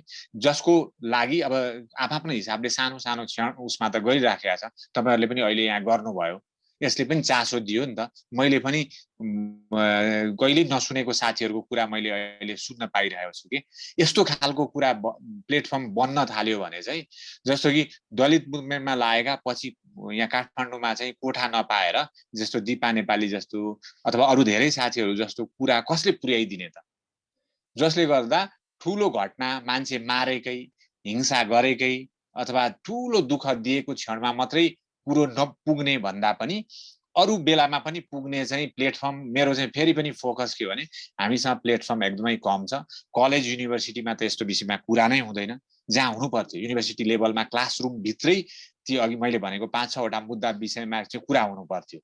अनि अब युनिभर्सिटी भनेको त यस्तो हो कि लेक्चरर आएर दिने हो डङ डङ डङ डङ डङ लेक्चर अनि त्यसपछि जाने हो होइन। डिफ्रेन्ट खालको विचारलाई इभन एकदमै ट्याबु भएको होइन अन्धविश्वास भएको विचारलाई पनि सुनेर हामीले डिल गर्नुपर्ने अवस्था छ कि। अब फेरि पनि मैले भने प्लेटफर्म हामीले सकेसम्म धेरै बनाउनु पर्छ। हजुर थ्याङ्क यू युवराजजी। हामी यो कला र यो कसरी चाहिँ कलाले चाहिँ प्रवर्धन गर्न सक्छ नागरिक आवाजलाई भन्ने विषयमा नै हामी छलफल गरिराख्दाखेरि चाहिँ हामीसँग विभिन्न विधामा रहेर क्षेत्रमा रहेर आर्टिस्टहरू हुनुहुन्छ आज यहाँ होइन। उहाँको एक्सपिरियन्सेसहरू उहाँको काम गर्दाखेरिको च्यालेन्जेसहरूको बारेमा पनि हामीले अलिकति चाहिँ कुराहरू नागरिक आवाजको विषयमा चाहिँ हामीले कुरा गऱ्यौँ होइन। तर व्यक्तिगत भोगाई र व्यक्तिगत च्यालेन्जेस होइन व्यक्तिगत एक्सपिरियन्सेस लिभ एक्सपिरियन्सेस चाहिँ के कस्तो रहेको छ भन्ने कुराहरू पनि हामीले यो छलफलमा चाहिँ लिएर आउन खोजिरहेका छौँ। हामीसँग शान्ताजी हुनुहुन्छ होइन। शान्ताजीलाई चाहिँ पर्सनली पनि चिन्ने भएको भएर कामको दौरानमा पर्सनली काम गर्दै गर्दाखेरि उहाँलाई चिन्तान गर्ने मौकामा चाहिँ उहाँको एज अ जर्नलिजमबाट उहाँको करियर सुरु भयो होइन। र उहाँ धरानबाट बिलङ गर्नुहुन्छ र काठमाडौँमा आएर एउटा आफ्नो नेमलाई इस्टाब्लिस गरेर एज अ फिल्म डिरेक्टर तपाईँ संलग्न भएर काम गरिराख्दाखेरि चाहिँ तपाईँको जर्नी कस्तो थियो होइन। एज अ जर्नलिजमबाट अरू अझ थुप्रै विधाहरूमा पनि तपाईँले रहेर काम गर्नुभयो होला होइन। So what was your experiences अनि मोर अघि हामीले योजनासँग कुरा गर्दाखेरि पनि एज अ फिमेल चाहिँ तपाईँको केही च्यालेन्जेसहरू पनि भयो होला होइन जुन चाहिँ प्याट्रिआर्कल सोसाइटीमा हामी चाहिँ बिलङ गर्छौँ होइन। तपाईँको लिभ एक्सपिरियन्सेसहरू चाहिँ अलिकति सेयर गरिदिनु न। Thank you Pritika. अब अघि आफूले भने जस्तै काठमाडौँदेखि बाहिरबाट आएर यहाँ काम गर्नु र इस्टाब्लिस हुनुलाई भन्ने कुरा छ होइन। अलिकति अब यो अब हाम्रो देश नेपालको मात्रै कुरा होइन संसारभर नै यो यस्तो खालको चाहिँ अब अलिकति समस्या त हो। किनभने एउटा अलिकति सेन्टर सिटीभन्दा बाहिरबाट आएर चाहिँ सिटीमा चाहिँ इस्टाब्लिस हुनको लागि चाहिँ गाह्रो त सबैतिर नै हुन्छ होइन। तर अब हाम्रो जस्तो जुन देश छ जुन समाज छ जुन खालको हामी चाहिँ परिवार समाजबाट हामी आउँछौँ अनि त्यहाँ चाहिँ अलिकति महिलालाई चाहिँ अलिकति गाह्रो चाहिँ हुन्छ नि, किनभने घरबाट बाहिर निस्किनु पर्यो, घरबाट बाहिर निस्किनको लागि नै हामीलाई सबभन्दा ठुलो च्यालेन्ज हुन्छ होइन। अनि अब घरमा अब आमालाई सोध्ने, बुवालाई सोध्ने, दाइलाई सोध्ने, बिहा भएको छ भने बुढालाई सोध्ने होइन। अब बिहा पनि भएको छैन भने हुँदा अहिले त बोयफ्रेन्डलाई पनि सोध्ने चलन छ होइन। अब त्यहाँसम्मको चाहिँ अब सबैसँग चाहिँ अब ओके म यो गर्छु या जान्छु भनेर स्वीकृति लिएर निस्कनु पर्ने चाहिँ जस्तो खालको चाहिँ हाम्रो सोसाइटी छ होइन, हाम्रो समाज छ। अब यस्तो सोसाइटीमा बसेर हुर्केर अब यहाँसम्म आइपुग्नुलाई गाह्रो त गाह्रो नै हो होइन, गाह्रो नै भयो भन्नुपर्छ। सुरुवातको दिनहरूमा चाहिँ अब जर्नलिजममा लाग्दाखेरि मलाई चाहिँ अब अनेस्टली भन्दाखेरि परिवारको हिसाबमा परिवारले चाहिँ मलाई धेरै नै सपोर्टै गरेको हो होइन। किनभने म यहाँ गर्छु, यो गर्छु, काम गर्छु भन्दा कहिले पनि नगर, यस्तो नगर भन्न चाहिँ कहिले नि भन्नु भएन। परिवारको सपोर्टै भएर यहाँसम्म आइपुगेको भन्नुपर्छ होइन। सुरुवातको दिनमा काठमाडौँमा चाहिँ अब नयाँ नयाँ मान्छे होइन, अब ठाउँहरू चिनेको छैन। अनि त्यो गर्दाखेरि चाहिँ अब जस्तो अलिकति भौगोलिक हिसाबमा चाहिँ गाह्रो भएको हो र साथसाथै महिला भएकै कारणले, किनभने हाम्रो जुन मिडिया पनि होइन, मिडिया पनि अब डोमिनेटेड बाई मेन भन्नुपर्छ जहाँ पनि होइन। तपाईँले राम्रो राम्रो एकदमै के अरे अब पोलिटिकल रिपोर्टिङ गर्ने होस् वा क्राइम रिपोर्टिङ गर्ने होस् वा जुनसुकै बिटमा अलिकति चाहिँ गर्ने देख्नु, तपाईँले फिल्ममा हेर्नुभयो भने केटाहरू नै देख्नुहुन्छ होइन। प्लस डेस्कमा पनि केटाहरू नै देख्नुहुन्छ, फोटोग्राफरहरू पनि केटा नै देख्नुहुन्छ, जहाँ पनि तपाईँले सबै केटाहरू नै देख्नुहुन्छ। सो अलिकति डोमिनेटेड बाई मेल छ हाम्रो यो मिडिया पनि होइन। त्यो भएको हुनाले त्यहाँभित्र गएर काम गर्नलाई, घुलमिल हुनलाई, बेलुका बेलुकासम्म काम गर्नु पर्यो, रिपोर्टिङ गर्नु पर्यो, त्यसको लागि चाहिँ एउटा छुट्टै किसिमको माइन्डसेट चाहिन्छ होइन। कहिलेकाहीँ कस्तो कस्तो किसिमको चाहिँ अब कमेन्ट्सहरू आउँछ, मान्छेले बिहेभ गर्छ, त्यसलाई चाहिँ फेस गर्न सक्नुपर्ने पनि हुन्छ। त्यहाँबाट चाहिँ छिचोल्दै यहाँसम्म आइपुग्नु भनेको एउटा डेडिकेसन पनि चाहिन्छ। सँगसँगै त्यो सबै समस्याहरूसँग जुझ्नको लागि चाहिँ त्यो आत्मविश्वास पनि चाहिँदो रहेछ होइन। त्यो आत्मविश्वास चाहिँ फेरि कहाँबाट आउँछ भन्दाखेरि आजको भोलि साझा नेपालीलाई हिजो यस्तो थियो, आजको तुरुन्तको तुरुन्त एकदमै खतरा भएर निस्क्यो भन्ने हुँदैन होइन। त्यो भनेको चाहिँ हाम्रो होल फ्यामिली, हाम्रो हुन्छ नि घरबाटै आउने रहेछ कि त्यो आत्मविश्वास भन्ने कुरा। आत्मविश्वास चाहिँ यो समाजसँग लड्नलाई अथवा समाजको चाहिँ जुन अन्धविश्वासहरू लड्नलाई, जुन समस्याहरूसँग लड्नको लागि चाहिँ एउटा व्यक्तिमा चाहिँ आफ्नो व्यक्तिमा चाहिँ त्यो आत्मविश्वास आउनको लागि चाहिँ परिवारबाट आउँदो रहेछ होइन। आफू कस्तो ठाउँबाट आएको छु, कस्तो छ होइन, आफ्नो फ्यामिलीको इन्भाइरोमेन्ट कस्तो छ, मलाई कस्तो सपोर्ट छ, त्यो सबै कुराहरूले एकदमै महत्त्वपूर्ण चाहिँ रोल खेल्दो रहेछ। अब त्यो सँगसँगै जर्नलिजम गर्दा गर्दै मैले चाहिँ फिल्म मेकिङमा चाहिँ स्टार्ट गरेँ हो होइन। फिल्म मेकिङमा चाहिँ किन स्टार्ट गरेँ भन्दाखेरि चाहिँ जर्नलिजम गर्दा गर्दै मलाई चाहिँ इनफ लागेन। मैले जे काम गरिरहेको छु, मैले जे गर्न खोजिरहेको छु, त्यसले चाहिँ मैले सोचेको जस्तो चाहिँ इम्प्याक्ट पारेको छैन भन्ने मैले फिल गरिसकेपछि मैले चाहिँ फिल्म मेकिङमा चाहिँ मैले चाहिँ चेन्ज, मतलब मेरो आफ्नो प्रोफेसन चेन्ज गरेको हो। किनभने हामी चाहिँ कस्तो, मलाई चाहिँ कस्तो फिल हुन्छ भने केही काम गरिरहेछ भने त्यो कुराले चाहिँ केही चेन्जेस ल्याएन, मैले भन्न खोजेको कुरा चाहिँ भएन, अथवा सोसाइटीमा मैले गर्न खोजेको कुरा भइरहेको छैन भन्ने कुरा मलाई फिल भयो भने म चाहिँ सडनली रियलाइज गर्छु। अनि त्यो कुरालाई कसरी चेन्ज गर्ने, कसरी चाहिँ मैले चाहिँ अब नयाँ तरिकाले भन्ने भनेर जहिले पनि सोचिरहेको हुन्छु। अनि त्यही भएर पनि मैले चाहिँ मेरो आफ्नो जर्नलिजमै गर्नुपर्छ जिन्दगीभर भनेर सोचेन, मैले जस्ट मिडियम मात्रै चेन्ज गरेको हो। त्यस पछाडि मैले चाहिँ फिल्म मेकिङ गरेको हो र अहिले पनि सिकि नै रहेको छु, गरि नै रहेको छु होइन। होपफुली अब आउने दिनहरूमा अझै राम्रो काम गर्ने वातावरण मिल्नेछ होला, अझै राम्रो काम गर्ने चाहिँ अब हुन्छ नि हौसला मिल्नेछ होला। मैले यो प्रसङ्ग चाहिँ हामी यो सामाजिक मुद्दामा कुरा गरिराख्दाखेरि चाहिँ यो व्यक्तिगत प्रसङ्ग जोडेको कारण चाहिँ not just an artist but as an individual पनि जुन क्षेत्रमा काम गरिराख्दाखेरि पनि we have individual challenges that we have struggling in daily life. अनि त्यो सँगसँगै चाहिँ नागरिक आवाज बुलन्द गर्न पनि हामीले चाहिँ कन्ट्रिब्युट गरिरहेका छौँ थ्रु आवर प्रोफेसन होइन। बेट आर्ट होस्, तपाईँले भन्नुभयो journalism was not self sufficient, अनि तपाईँ त अझ हिमाल पनि चढ्नुहुन्छ होइन, अनि डकुमेन्ट्री फिल्महरू पनि बनाउनु based on that. Geographical challenges, as individual challenges पनि रहन्छन् भन्ने कुराहरू नै यो छलफलमा ल्याउनको लागि चाहिँ यो प्रसङ्ग अलिकति जोडेको हो. Thank you Santaji for your experience. अलिकति म एक दुईवटा क्वेसन अलिकति एड गरिदिइहाल्छु है, जस्तो अलिकति मैले छुट्याएँ त्यहाँनिर. जस्तो काठमाडौँदेखि बाहिरबाट यहाँ आएर सङ्घर्ष गर्ने त सबैलाई बराबर हो होइन, तर केटा होस् या केटी उत्तिकै हुन्छ. तर केटीहरूलाई अलिक बढी समस्या हुन्छ, अलिकति बढी च्यालेन्ज हुन्छ होइन, बस्ने खानेदेखि लिएर कमाउनेदेखि लिएर. अनि हामी जस्तो हाम्रो जुन सोसाइटीमा हामी चाहिँ बस्छौँ, हामीलाई एउटा सर्टेन किसिमको सोसाइटीले चाहिँ टाइम बााउन्ड क्रिएट गरिदिएको छ कि यो टाइमसम्म तिमीले काम गर्ने, यो टाइमसम्म चाहिँ तिमीले बिहे गर्ने, यो टाइमसम्म चाहिँ तिमीले बच्चा जन्माउने होइन, यो टाइमसम्म चाहिँ तिमीले गरिसक्नुपर्छ भन्ने खालको जुन हामीलाई चाहिँ सोसाइटीले क्रिएट गरिदिएको छ. त्यसले गर्दाखेरि पनि फिमेलहरूलाई चाहिँ जस्तो फिल्म मेकिङमा होस् मिडियामा अलिकति इस्टाब्लिस हुन गाह्रो नै छ होइन. किनभने एउटा टाइम मैले धेरै मेरो साथीहरू जुन मेरो टाइमको साथीहरूसँग हेर्छु अहिले पनि, उहाँहरूसँग सँगै काम गरेको धेरै कम साथीहरूले मात्रै अहिले कन्टिन्यू गर्नु भएको छ. किन भन्दाखेरि धेरैजनाले चाहिँ बिहे गर्नु भएको छ होइन, आफ्नो फ्यामिली छ. अनि आफ्टर म्यारिज चाहिँ अब उहाँहरूले कन्टिन्यू गर्न सक्नुहुन्न, गर्न नपाएको कुराहरू धेरै कुराहरू छ. अनि यो पनि एउटा हाम्रो सोसाइटीको च्यालेन्ज होला, फ्यामिलीको हाम्रो नर्म सोसाइटीको जुन कुराहरू छ त्यो पनि च्यालेन्ज होला कि अहिले यो कन्क्लुड गर्दाखेरि चाहिँ महिलाहरू चाहिँ हाम्रो म जुन क्षेत्रमा छु त्यसमा किन धेरै हुनुहुन्न भन्ने कुरामा एउटा समस्या मात्रै हो. यो फेरि अरू सबै समस्या भन्न मिल्दैन, तर एउटा समस्या चाहिँ यो पनि हो कि होइन, किन कन्टिन्यू गर्नु भएको छैन, किन हुनुहुन्न भन्ने कुराहरू. अनि अर्को कुरा चाहिँ अहिले पछिल्लो समयमा चाहिँ धेरै यङ फिमेल्सहरू चाहिँ अब विभिन्न कम्युनिटीबाट चाहिँ होइन अब फिल्म मेकिङको लागि मिडियाको लागि आएको देख्छु होइन. उहाँहरूले चाहिँ एउटा गाइडेन्स पाइरहेको देख्दैन होइन, उहाँहरूले पढेर आउनु भएको छ तर जुन फिल्डमा आउँदाखेरि चाहिँ गाइडेन्स नपाउने, अनि फिल्डमा चाहिँ अब विभिन्न समस्याहरू भोग्ने होइन, मेन्टल्ली फिजिकल्ली, अनि त्यस पछाडि अरू थुप्रै समस्याहरूले गर्दाखेरि चाहिँ उहाँहरू चाहिँ पलायन भएको पनि देख्छु होइन.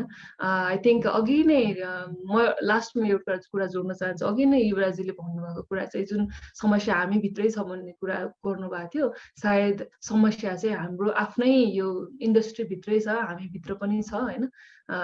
त्यो भएको हुनाले यो समस्यालाई चाहिँ सबैजनाले अब कसरी समाधान गर्ने हेर्नु चाहिँ निहाल्नुपर्छ जस्तो लाग्छ मलाई.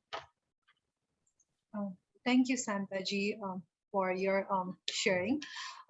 फेरि पनि हामीसँग जति पनि श्रोताहरू जोडिनु भएको छ फेसबुक लाइभ जुमबाट चाहिँ हामी चाहिँ यो नागरिक आवाज प्रवर्धन गर्न कलाको भूमिका विषयमा आज छलफल गरिरहेका छौँ. तपाईहरूलाई हामीसँग जति पनि स्पिकर्सहरू जोडिनु भएको छ उहाँहरू सामु केही प्रश्नहरू भयो चाहिँ हामीलाई च्याट बक्समा राखेर पठाउनु होला. हामी त्यो प्रश्नहरू चाहिँ यो छलफलको क्रममा चाहिँ लिनेछौँ र साथसाथै चाहिँ हामीसँग गुगल फर्म रहेका छौँ. त्यसमा चाहिँ आफ्नो यहाँ तपाईँ प्रेजेन्ट हुनुभएको अटेन्डेन्स चाहिँ हामीलाई त्यो भरेर चाहिँ सहयोग गरिदिन चाहिँ मैले अनुरोध गर्न चाहेँ. र कन्टिन्युङ विथ दि सेसन, यो अहिलेको डायलगमा जुन हामीले प्रसङ्गमा उठाइरहेका कुराहरू छौँ, सुनेनाजीले अघि कुरा गर्नुभएको त्यो मधेसमा रहेर विभिन्न आर्टलाई चाहिँ हामीले not just limiting to words तर एउटा कलाको माध्यमबाट या आर्टको माध्यमबाट चाहिँ हामीले सेयर गर्छौँ, कुनै सोसियल इस्युजमा रहेर चाहिँ हामी कुराहरू उठाउँछौँ भन्ने कुराहरू राख्नुभयो. सुनेनाजीलाई चाहिँ अब तपाईँले चाहिँ अब मधेसमा रहेर कलाको माध्यमबाट महिला सशक्तिकरणको अभियान पनि सञ्चालन गरिराख्नु भएको छ र विभिन्न पुरस्कारबाट पनि तपाईँ चाहिँ सम्मानित हुनुभएको छ र एक सामान्य मधेसी महिलाबाट प्रख्यात मिथिला चित्रकार बन्न चाहिँ के कुराले चाहिँ तपाईँलाई प्रेरित गरेको थियो भनेर चाहिँ सुनेनाजीलाई भन्न चाहन्छु. धन्यवाद प्रश्नको लागि. मलाई चाहिँ अब वास्तवमा अब विभिन्न एवार्ड त्यस पछाडि अरू देश विदेश अनि अहिलेसम्म यहाँसम्म पुग्नमा चाहिँ मलाई प्रेरित गरेको कुरा चाहिँ के छ भने म सानै हुँदा चाहिँ आफ्नो हजुरआमा अनि त्यस पछाडि छरछिमेकी गाउँघरमा जुन मैले हेर्थेँ बिहे व्रत बन्धनहरूमा चाडपर्वहरूमा मेरो हजुरआमा चाहिँ माटोको घर थियो. पहिला माटोको घरमा चाहिँ विभिन्न बुट्टा बनाएर त्यति बेला यो कलरहरू थिएन, नेचुरल कलर थियो. तर पनि माटोकै कलरले अनि माटोले नै चाहिँ घरलाई सजाउने गर्थ्यो र उहाँहरूको मेरो आँखाले चाहिँ सधैँ त्यो कुरा चाहिँ हेर्दै चाहिँ म ठुलो भएँ। अनि त्यस पछाडि यता चाहिँ मैले चाहिँ 8 जब पुगेँ, 8 कक्षामा पुग्दाखेरि चाहिँ एउटा मिथिला चित्र भनेर पाठ रहेछ। त्यो पाठ पढ्दाखेरि चाहिँ मेरो मनमा अनेकौं प्रश्नहरू उठ्यो। वास्तवमा मेरो हजुरआमाले बनाउनु भएको, मेरो आमाले बनाउनु भएको यो चित्र, यो चाहिँ यो पढाइमा जब आयो, यो के हो वास्तवमा? अनेकौं प्रश्न मेरो मनमा आयो। यो चाहिँ मैले हजुरआमासँग कुरा गर्दा चाहिँ मलाई चाहिँ हजुरआमाले विस्तृत यो कुरा बताउनु हो, हाम्रो यो धरोहर हो, हाम्रो यो कला हो, यसको लागि पढाइ नै चाहिन्छ भन्ने छैन। अनि यो कुरा चाहिँ यो मेरो मनमा यो प्रश्न लिएर चाहिँ मैले ठुलो भए, एसएलसी गरे। अनि त्यस पछाडि चाहिँ मैले पछि चाहिँ गएर तपाईको के भन्छ भने मेरो बिहे भयो। अनि चाहिँ पछाडि चाहिँ मैले यो कलालाई चाहिँ मैले निरन्तरता घरमै सीमित राखेँ यो। अनि पछि चाहिँ के भयो भने यतातिर फेरि चाहिँ जब पढाइमा मैले यो पाठ पढिसकेपछि चाहिँ यो मिथिलाको खोजीमा मैले लागिसकेँ कि यो कहाँ हुन्छ, पढाइ यसको के हो। हामी एसएलसी गरिसकेपछि अब पढ्नको लागि म मिथिला लिएर नै पढ्छु भनेर मैले चाहिँ यो काठमाडौँ, धेरै ठाउँ इन्डिया पुगे, तर चाहिँ यसको पढाइ रहेनछ। अनि मैले चाहिँ यो चाहिँ फेरि के हो, आर्ट भनेको जेनेरेसन वाइज हो, एक पिढीबाट अर्को पिढीमा सर्ने हो यो। अनि यो चाहिँ पछाडि यता आएर मेरो आमाहरूले उहाँहरू जुन गाउँघरतिर चाहिँ दिदीहरूले चित्रण गर्नुहुन्थ्यो, उहाँको एकदम कलाकारता इमेजिङ। फेरि उहाँको कलालाई मूल्याङ्कन गर्ने कोही थिएन कि उहाँको कला जसरी तपाईको मूल्याङ्कन गरेर उहाँलाई कोही रोजगारी दिन्छ या कुनै ग्रुप बनाइदिन्छ, कुनै सङ्घ संस्था हुन्छ भने त्यो सङ्घ संस्थामा चाहिँ जोडिदिन्छ, त्यस्तो चाहिँ कोही थिएन। अनि पछाडि चाहिँ मैले चाहिँ पढ्दै गएँ। अनि बिस्तारै चाहिँ यो महिला दिदीबहिनीहरूलाई चाहिँ मैले ग्रुप बनाउन थालेँ। अनि पछाडि चाहिँ यही दौरानमा मैले चाहिँ उहाँहरूको चाहिँ एउटा ग्रुप मैले जुन महिलाहरूको जुन थियो त्यसलाई ग्रुप मैले बनाएँ। अनि त्यस पछाडि त्यही दौरान चाहिँ एउटा पहिला सर्च फर कमन ग्राउन्ड थियो हाम्रो चाहिँ मोहतरी जिल्ला र धनुषा जिल्लामा चाहिँ महिला नेतृत्व सम्बन्धी ट्रेनिङ दिन उहाँहरू आउनुभएको थियो। त्यहाँ चाहिँ मलाई चाहिँ एकजना मिना शर्मासँग मलाई भेट भएको थियो। उहाँबाट मैले धेरै कुरा, पहिला मैले अगाडि एक्लै लडिरहेका थिएँ कि मैले चाहिँ यसलाई कसरी बढाउन सक्छु, यो महिला दिदीबहिनीहरूलाई जस्तो हाम्रो आमाहरूलाई म कसरी चाहिँ अगाडि चाहिँ यो आर्टलाई लग्न सक्छु। तर त्यति बेला चाहिँ त्यहाँ दिदीसँग भेट हुँदाखेरि मलाई चाहिँ अझै मेरोमा एउटा हुन्छ नि बल चाहिँ थपियो चाहिँ। अनि चाहिँ त्यहाँ त्यो पछाडि चाहिँ प्रेरणा मलाई झन् थप्दै गयो। अनि त्यो पछाडि चाहिँ उहाँहरूको कलालाई मैले चाहिँ थप चाहिँ ममा जुन ज्ञान थियो त्यसलाई चाहिँ अब फेरि उहाँहरू अलिक अशिक्षित, अब शिक्षित होइन, तर उहाँहरूमा अब कसरी मैले चाहिँ यो एउटा संस्था स्थापना गरेर अनि आर्टलाई चाहिँ अगाडि चाहिँ लग्ने भनेर चाहिँ उहाँहरूलाई ट्रेनिङ मैले दिएँ। जुन ट्रेनिङ मैले लिइसकेको थिएँ नेतृत्व सम्बन्धी, त्यो ट्रेनिङ लिइसकेपछि मेरोमा एक किसिमको आत्मविश्वास आयो। अनि पछि गएर चाहिँ उहाँहरूलाई मैले ट्रेनिङ दिएर अनि यो आर्ट मार्फत मैले चाहिँ फेरि मैले उहाँहरूलाई बनाउन लगाएर एक्जिबिसन गरेँ। अनि त्यस पछाडि चाहिँ त्यति मात्र होइन, उहाँहरू जुन कुराले जक्रिएको थियो, जुन हाम्रो पितृ एक सोच जुन छ, जो अहिले पनि महिलाहरूलाई चाहिँ घरमा चाहिँ दबाब त्यस्तै हो, तिमी महिला छौ, चुला चौकासम्मको सीमित मात्रै हो महिला भनेर अहिले पनि हेला गर्दो रहेछ। र त्यहाँबाट बाहिर ल्याउनु भनेको धेरै धेरै चुनौती हो, धेरै कठिनाइ हो। तर पनि मेरो एउटा अभियान चाहिँ बनिसकेको थियो कि होइन, मेरो प्रेरणा नै बनिसकेको थियो उहाँहरूलाई चाहिँ मैले चाहिँ लिएर अगाडि नै आउनु पर्छ भनेर। अनि उहाँहरू चाहिँ त्यही कारणले गर्दा तपाईको हुन त अब उहाँहरू घरको काम र योलाई जोड्दाखेरि हामी पुरुष भन्दा पनि 4 गुणा चाहिँ गर्छौं काम, तर उहाँहरूको मूल्याङ्कन थिएन कामको। र त्यो कारणले गर्दा उहाँहरूको अझै जुन महिला भएको कारणले जुन हिंसाको शिकार, द्वन्द्वमा जुन परिरहनु भएको दिदी बहिनीहरूलाई चाहिँ मैले एउटा चाहिँ मैले गठन गरेँ, समूह गठन गरेँ। अनि पछि चाहिँ के भयो भने यो महिला दिदी बहिनीहरूलाई चाहिँ म कसरी चाहिँ रोजगारी दिन पाऊँ, कसरी चाहिँ अगाडि लिएर आऊँ भनेर मेरो लक्ष्य नै बन्यो त्यो टाइममा। म 2003 को कुरा गर्दैछु।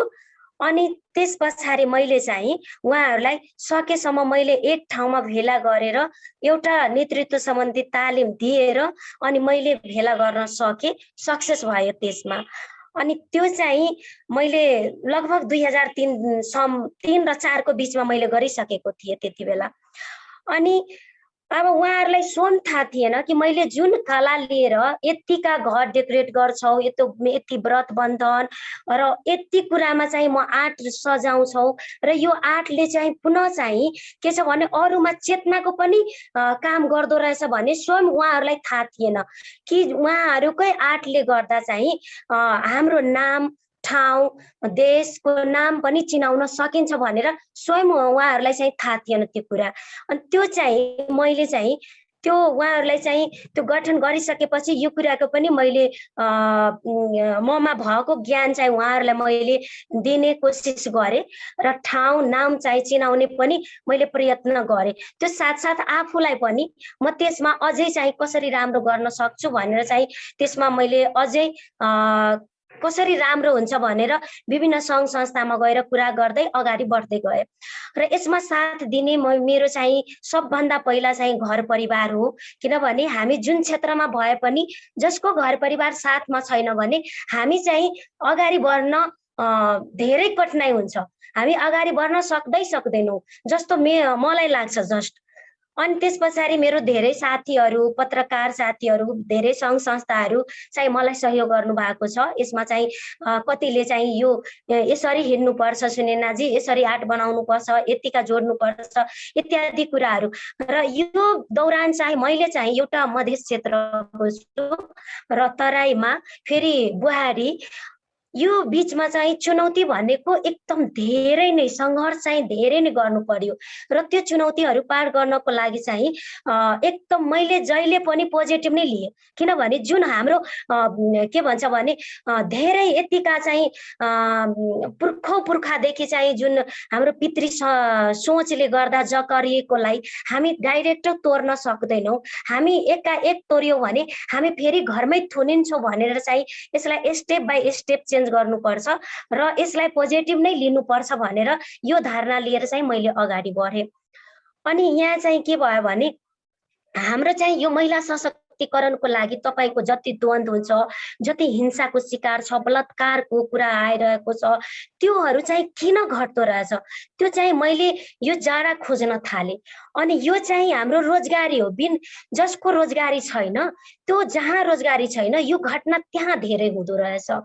यो चाहिँ हिंसा, त्यस पछाडि द्वन्द, बलात्कार, अशिक्षा, यो सब चाहिँ कहाँ छ भने यो जहाँ रोजगारी छैन त्यो ठाउँमा छ भनेर मैले चाहिँ यो रोजगारी दिने कोसिस गरेँ। ट्रेनिङ दिएर होस् या आर्टको क्षेत्रमा होस् या चाहिँ उहाँलाई जुन रुचि हुन्छ। तर आर्टमा मैले किन जोड दिइरहेको छु भने यो मिथिला आर्ट भनेको यसमा पढाइ नै चाहिन्छ भने छैन। यो चाहिँ कम पढे लेखेको मान्छे पनि बनाउन सक्छ र यसमा अशिक्षित पनि बनाउन सकिन्छ। किनभने यो चाहिँ हाम्रो पुर्खौदेखि त्रेता युगदेखि नै यो चलिआएको हो। यो मिथिला आर्टको सुरुवात नै हाम्रो यो त्रेता भनेको 50-100 वर्ष पहिलाको कुरा हो यो।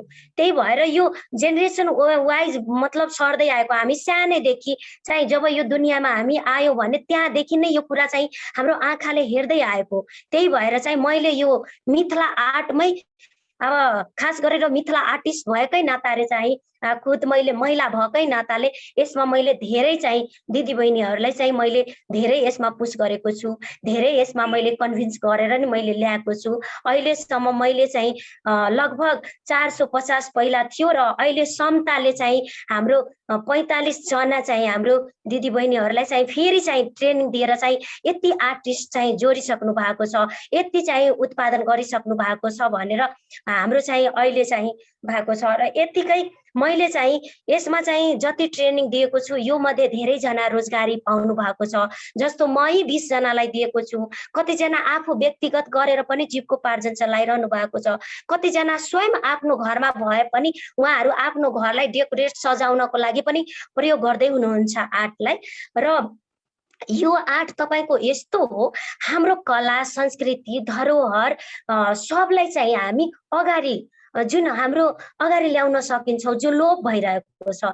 र खास गरेर तपाईको अहिलेको जेनेरेसनहरू कतातिर मुडिएको छ, हाम्रो पहिलाको जुन धरोहर छ, कलाहरू छ, जुन संस्कृति छ, त्यो चाहिँ उहाँहरूबाट अलिक टाढा भइरहेको छ। र त्यसलाई नजदिक पार्नको लागि र उहाँलाई अलि यसलाई जिउँदो राख्नको लागि हामी एउटा आर्टै यस्तो माध्यम हो कि हामी अहिलेको जेनेरेसनमा चाहिँ अहिले चाहिँ त्यसको ज्ञान चाहिँ हामी भर्न सक्छौँ। त्यो कारणले चाहिँ मेरो चाहिँ मेन चाहिँ लक्ष्य भनेको, उद्देश्य भनेको तपाईको त्यो हो। र प्रेरणा भन्नुहुन्छ भने मैले प्रेरणा आफ्नै दिदी बहिनीहरूबाट पाएको छु, मेरो हजुरआमाबाट पाएको छु। किनभने उहाँले रोजगारी पाउनुभयो भने, उहाँले आफ्नो देशलाई चिनाउन सक्नुभयो भने, आफ्नो कलालाई चिनाउन सक्नुभयो भने, आफ्नो व्यक्तिलाई पहिचान गराउन सक्नुभयो भने मलाई चाहिँ थप प्रेरणा मिल्छ। त्योबाट मलाई अझै हौसला मिल्छ मेरोमा कि म अझै राम्रो गरौँ। अब भर्खर तपाईको यो लकडाउनको कुरा म गर्दैछु। यो लकडाउनमा तपाईको प्राय तपाईको समस्या यो महामारीको कारणले हरेक व्यक्तिमा, हरेक व्यापारी, कला क्षेत्रमा, संसारभरि नै यसले चाहिँ एकदम क्षति पुर्याएको नै छ। तर पनि मैले यो आर्टको क्षेत्रमा भन्नुपर्दा हामी आर्टिस्टले यो बेला पनि आफ्नो जस्तो अहिलेको जुन हाम्रो परिस्थिति त्यो कुरा झल्काएर चाहिँ के भन्छ भने हामी फेसबुकमा राखेर होस् या मिडियामा गरेर होस्, तपाईको पब्लिक गरेर होस् या हामी होटेलमा राखेर होस्, हामी रिक्वेस्ट गर्दा चाहिँ हाम्रो आर्ट चाहिँ राख्दो रहेछ। त्योबाट पनि हामी चाहिँ आफ्नो जीविकोपार्जन चाहिँ गर्न सकिरहेका छौँ। यसले चाहिँ यो कामहरूले गर्दा चाहिँ मलाई चाहिँ त्यहाँबाट प्रेरणा मिल्छ। र खास गरेर मैले अहिलेसम्ममा चाहिँ मैले नेसनल इन्टरनेसनल एवार्डहरू सम्मानित पनि भएको छु। त्यो भएर चाहिँ झन् मेरोमा ऊर्जा थपिएको छ। अनि मेरो जुन अलि पहिलाको कुरा गर्दा जुन मैले यो क्षेत्रमा जब आएँ, मलाई चाहिँ गाउँबाट समाजबाट धेरै नै प्रश्न उठेका थिए, धेरै कुरा आएको थियो। यो आर्टले गर्दा के हुन्छ, यो आफ्नो जब छोडेर यो क्षेत्रमा किन गयो भनेर त्यति बेला त घर परिवारको मान्छे पनि विपक्षै थियो, तर मैले कन्भिन्स गरेँ। अनि त्यहाँ चाहिँ मलाई के भयो भने अहिले त्यसलाई निरन्तरता दिएर अनि अहिले यो स्टेजमा आइसकेपछि अब त्यहीको व्यक्तिहरू, त्यही ठाउँको व्यक्तिहरू मलाई चाहिँ उहाँहरू आएर चाहिँ सुनेनाजी मेरो छोरीलाई, मेरो श्रीमतीलाई, मेरो भतिजीहरू हुन्छ नि आफन्तलाई तपाईँ जोड दिनुहोस्, तपाईँ सिकाइदिनुहोस्। त्यो मेरो एक किसिमको मेरो लागि गर्वको कुरा मलाई लाग्छ। अनि त्यस पछाडि तपाईँलाई एउटा कुरा, मेन कुरा म के भन्दैछु, सबै दिदीबहिनीहरू धेरैजना यसमा जुड्नु भएको छ। यो चाहिँ अहिले आएर विभिन्न सङ्घ संस्थाहरू प्राय तपाईको हजुरको जुन तपाईको अहिलेको चुनौती, अहिलेको मुद्दा जस्तो बलात्कारको कुराहरू, दलितको कुराहरू गर्दा, तपाईको अहिलेको द्वन्द्वको कुराहरू गर्दा, तपाईको अहिले छोराछोरीको भेदभावको कुरा होस्, बाल विवाहको कुरा होस्, तपाईको मानव अधिकारको कुरा होस् या अहिलेको प्राकृतिक प्रकोपको कुराहरू होस्, धेरै सङ्घ संस्थाले चाहिँ यो सम्बन्धी चाहिँ आर्ट चाहिँ अहिले चाहिँ माग गर्दै हुनुहुन्छ। र अहिले पनि खुसी लाग्छ, त्यहाँबाट पनि सङ्घ संस्थाले कुनै कार्यक्रम, कुनै अनलाइन क्लास गरिदिँदा, अर्गनाइज गर्दा झन् मेरोमा चाहिँ ऊर्जा थपिन्छ, झन् अझै प्रेरणा अरू महिला दिदीबहिनीहरूलाई म हेर्छु, त्योबाट प्रेरणा पाउँछु र अझै खुसी लाग्छ, राम्रो लाग्छ। म जस्तै अब धेरैजना चाहिँ अहिले चाहिँ आर्टहरू चाहिँ अहिले गर्दै हुनुहुन्छ। मेरो अहिले चाहिँ अहिलेको समयमा मेरो 2टा ग्यालरी छ। अहिले जनकपुर जानकी मन्दिरमा छ। तपाईको त्रेता युगदेखि नै यो आर्ट चल्दै आएको र त्यो आर्टलाई अहिलेसम्म ग्यालरी थिएन, तर त्यो आर्ट मैले नै यहाँ चाहिँ जनकपुर मिथिला नगरी जान्छ जनकपुरलाई, त्यो ठाउँमा चाहिँ मैले अहिले स्थापित गरेको छु आर्ट सुनेना आर्ट भनेर दर्ता गराएर ग्यालरी मैले त्यहाँ स्थापना गरेको छु र त्यसमा लगभग हाम्रो दिदीबहिनीहरू 20 जना कार्यरत छ त्यसमा। र यस्तै गरेर चाहिँ थप आगामी दिनमा पनि म त्यही आशा राख्छु, अझै जतिजना यसमा जुड्न सक्नुहुन्छ, जुड्न चाहनुहुन्छ भनेर एकदम वेलकम छ। अब चाहिँ अरू कुरा भन्नुपर्दा, प्रेरणाको कुरा भन्नुपर्दा, महिला सशक्तिको कुरा भन्नुपर्दा अहिले चाहिँ समता फाउन्डेसनले चाहिँ यस्तो इमेजिङ काम गर्दै हुनुहुन्छ। खासमा तपाईँको महोत्तरी जिल्लामा पनि अनि धनुषा जिल्लामा पनि उहाँको अफिस र उहाँको जुन योजनाहरू, जुन काम गर्ने तरिकाहरू साँच्चीकै मेरो एकदम मनले छोएको छ त्यो कुराहरू।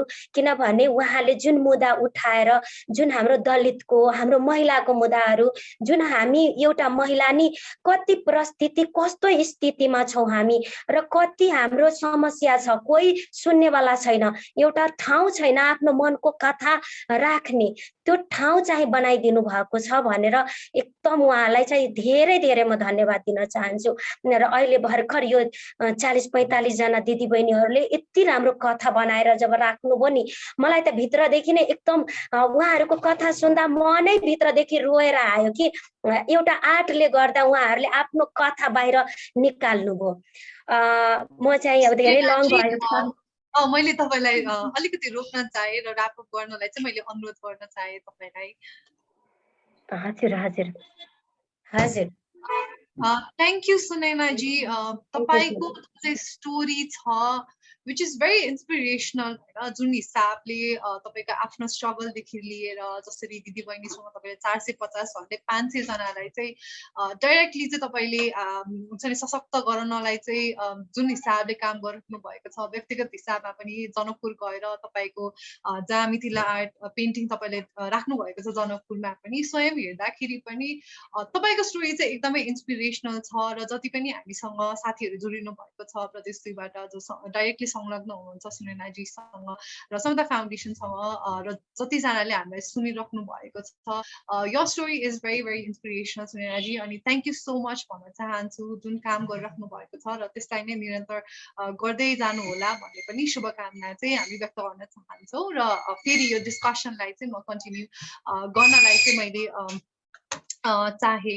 हामी चाहिँ यो जुन समता संवाद श्रृङ्खला हरेक शुक्रबार आयोजना गर्ने गर्छौँ र फरक धार र फरक विचारमा चाहिँ हामीले चाहिँ छलफल कार्यक्रम चलाइरहेका छौँ। र अहिले चाहिँ नागरिक आवाज चाहिँ कसरी बुलन्द बनाउन सकिन्छ भन्ने विषयमा नै केही हप्तादेखि चाहिँ हामीले यो समता संवाद श्रृङ्खला आयोजना गर्दै गइरहेका छौँ।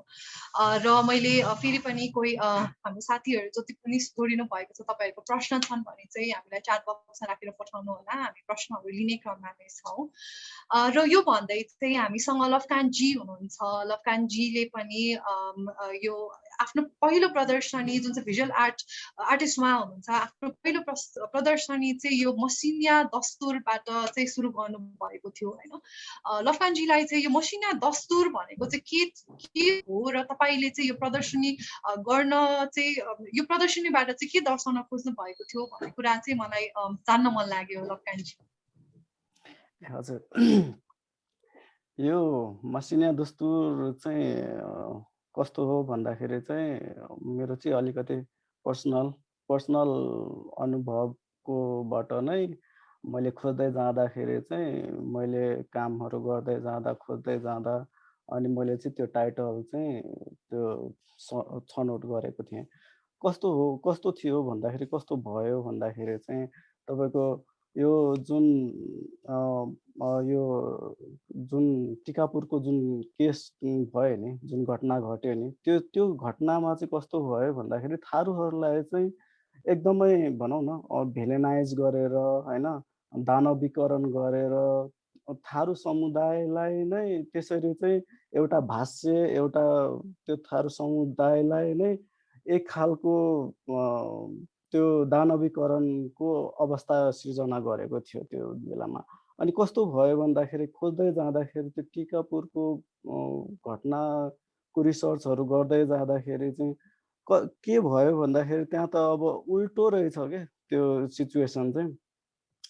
खासमा त त्यो घटना घटाइएको जस्तो देखिँदो रहेछ। जब रिसर्चहरू गर्नुभयो भनेदेखि त्यो घटना चाहिँ एक दिनको घटना होइन, त्यो घटना चाहिँ वर्षौँ वर्षौँदेखिको, सदियौँ सदियौँदेखिको पहिलादेखिको उत्पीडन होइन, जातीय उत्पीडन सँगसँगै त्यहाँको सङ्घर्षहरूदेखि लिएर त्यसरी चाहिँ घटेको रहेछ। त्यो कुरा चाहिँ अ अ, किन त अब त्यसरी भयो त भन्ने खालको क्वेसनले नै त्यो क्वेसनको त्यो त्यो क्वेसनको क्वेस्टले गर्दाखेरि नै मैले चाहिँ त्यो मासिन्या दस्तुर चाहिँ त्यो एक्जिबिसन गर्नु परेको थियो, गर्नु पर्यो। अब भनौँ न त्यो अब कस्तो भयो भन्दाखेरि लिच्छवी कालदेखि अब भनौँ होइन समयदेखि राणा पञ्चायत काल होइन, त्यो सबै त्यो त्यो कालखण्डहरू हेर्ने हो भनेदेखि या भनौँ न नवोदय जमिनदारहरू सिस्टम, जमिनदारी सिस्टमहरू भन्ने हो भनेदेखि त्यहाँदेखि अहिलेसम्म अहिलेको तत्कालीन टिकापुर घटनासम्म हेऱ्यो भने त्यहाँ कस्तो छ भन्दाखेरि थारू समुदायलाई होइन एउटा कमोडिफाई, एउटा इन्स्लेभमेन्ट होइन, जुन चाहिँ अब भनौँ न राणा कालमा अब जङ्गबहादुरको मुलुकी ऐन सुरुको देशको मुलुकी ऐन फर्स्ट मुलुकी ऐनमै अब तपाईँको 1854 को ऐनमै तपाईँको मासिन्या मतवाली भनेर क्याटेगोराइज गरेको छ थारूहरूलाई। अनि अरू अरू भनौँ न कास्ट डिभिजन गरेको थियो। अनि त्यसले गर्दाखेरि चाहिँ मैले त्यो टाइटललाई चाहिँ मासिन्या भनेर त्यसलाई लिएर मासिन्या भनेर राखेको थिएँ। अनि त्यस पछाडि चाहिँ दस्तुर चाहिँ कस्तो भयो भन्दाखेरि विभिन्न कालखण्डमा विभिन्न राजाहरूले, विभिन्न शासकहरूले थारू समुदायलाई चाहिँ विभिन्न किसिमको ट्याक्सहरू थोपरेर लादेर होइन उत्पीडनमा पार्दै अझ इन्स्लेभमेन्ट गराउँदै गयो। अनि त्यसले गर्दाखेरि चाहिँ मैले चाहिँ भनौँ न त्यसरी चाहिँ त्यो टाइटललाई चाहिँ लिएको थिएँ। तर कस्तो हो भन्दाखेरि चाहिँ यो कुराहरू चाहिँ खासमा भनौँ न अघि उहाँ अब शान्ताजी होइन युवराजजीहरूले भन्नुभए जस्तै यो ओपन डिस्कोर्स होइन, यो भनौँ न त्यो कुराहरू हुनु पर्थ्यो सायद, त्यो यो इतिहासको कुराहरू थाहा पाउनलाई। तर कस्तो भइदियो भन्दाखेरि मेरो काम चाहिँ न त म इतिहासकार हो होइन, न त म कुनै इतिहासको स्टुडेन्ट हो, म त एज एन आर्टिस्ट हो, म आर्टको स्टुडेन्ट हो।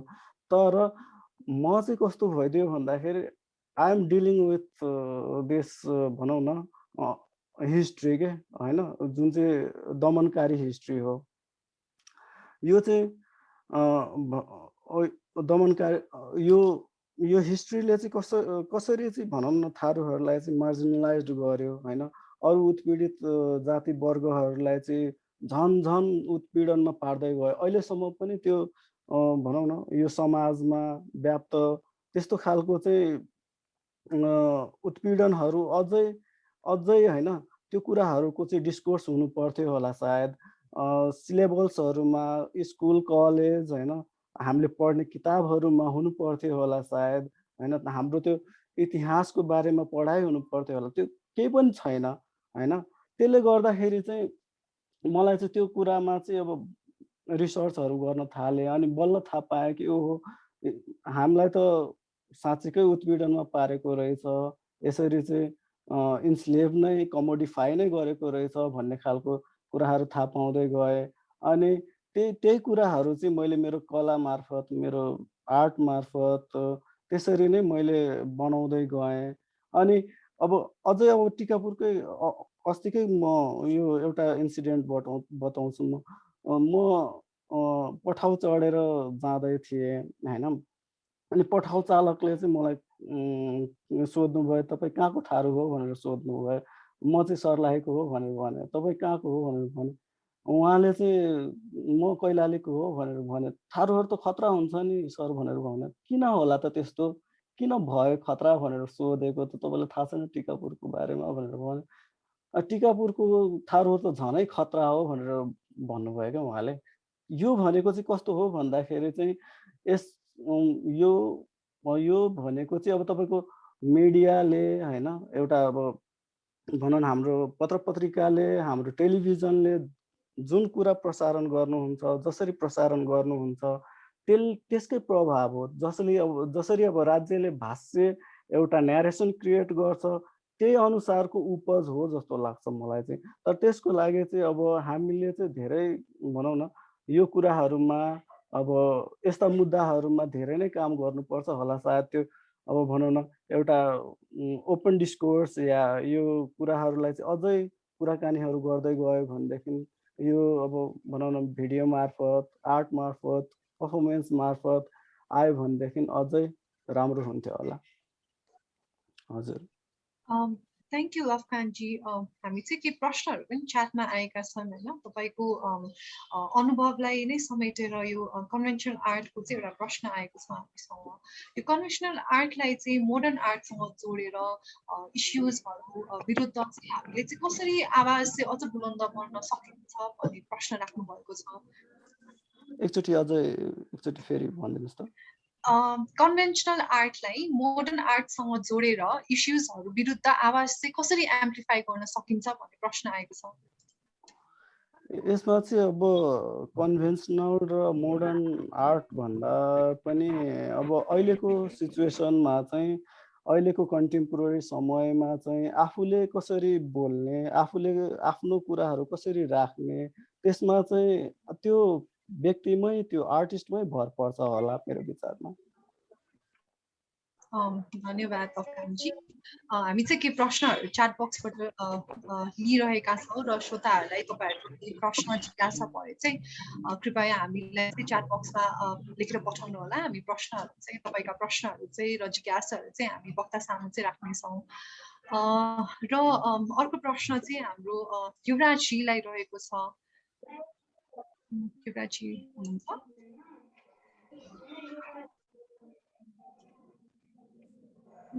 युवराजजीको नेटवर्कको प्रब्लम भएको हुनाले उहाँले रिजोइन गर्न सक्नु भएन। Okay okay.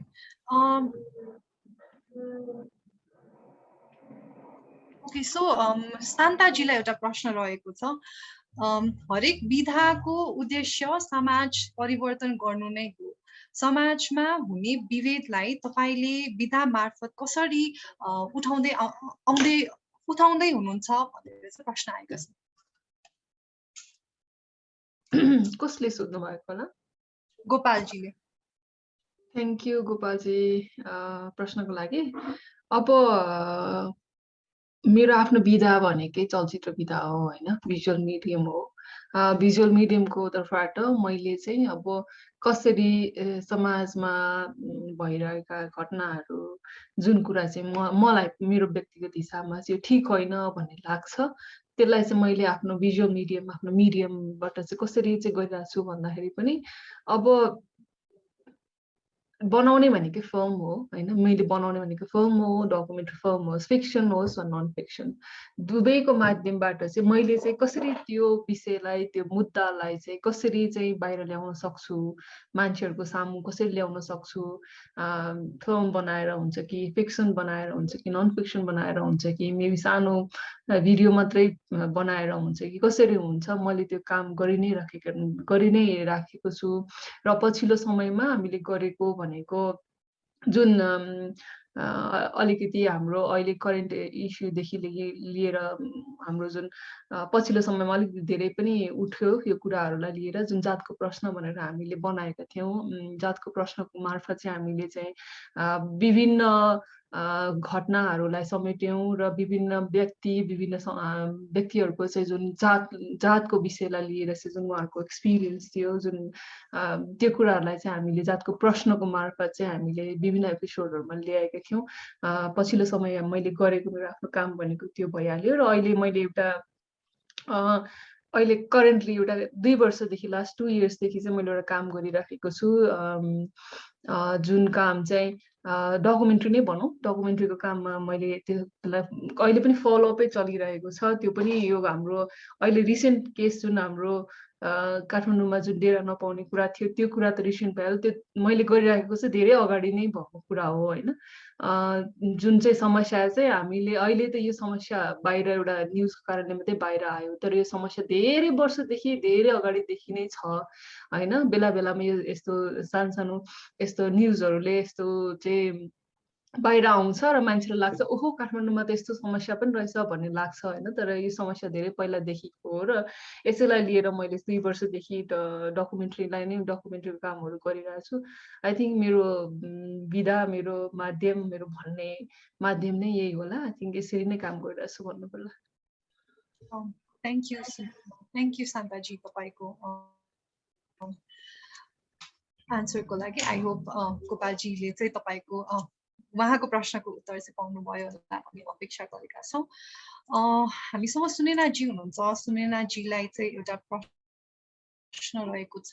उहाँले महिला सशक्तिकरणमा लागेर काम गर्नुभयो भन्नुभयो होइन। अनि यो मधेसमा रहेर मधेसका महिलाहरूलाई पनि सक्षम बनाउने कुराहरूमा उहाँ आबद्ध हुनुहुन्छ भन्ने कुराहरू गर्नुभयो। र अब उहाँले जति पनि ट्रेनिङहरू दिनुभयो र दिने क्रममा हुनुहुन्छ होइन, एउटा आम महिलाले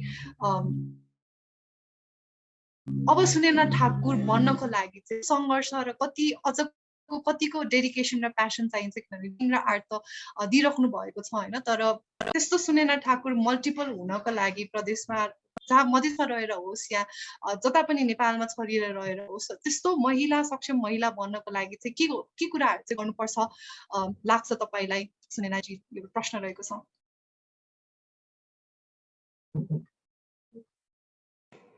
थ्याङ्क यू। म यहाँ गर्दैछु। ओके, प्रश्नको लागि धन्यवाद। एउटा सुनैना जस्तो बन्नको लागि हाम्रो अब होलको कुरा आयो यहाँ।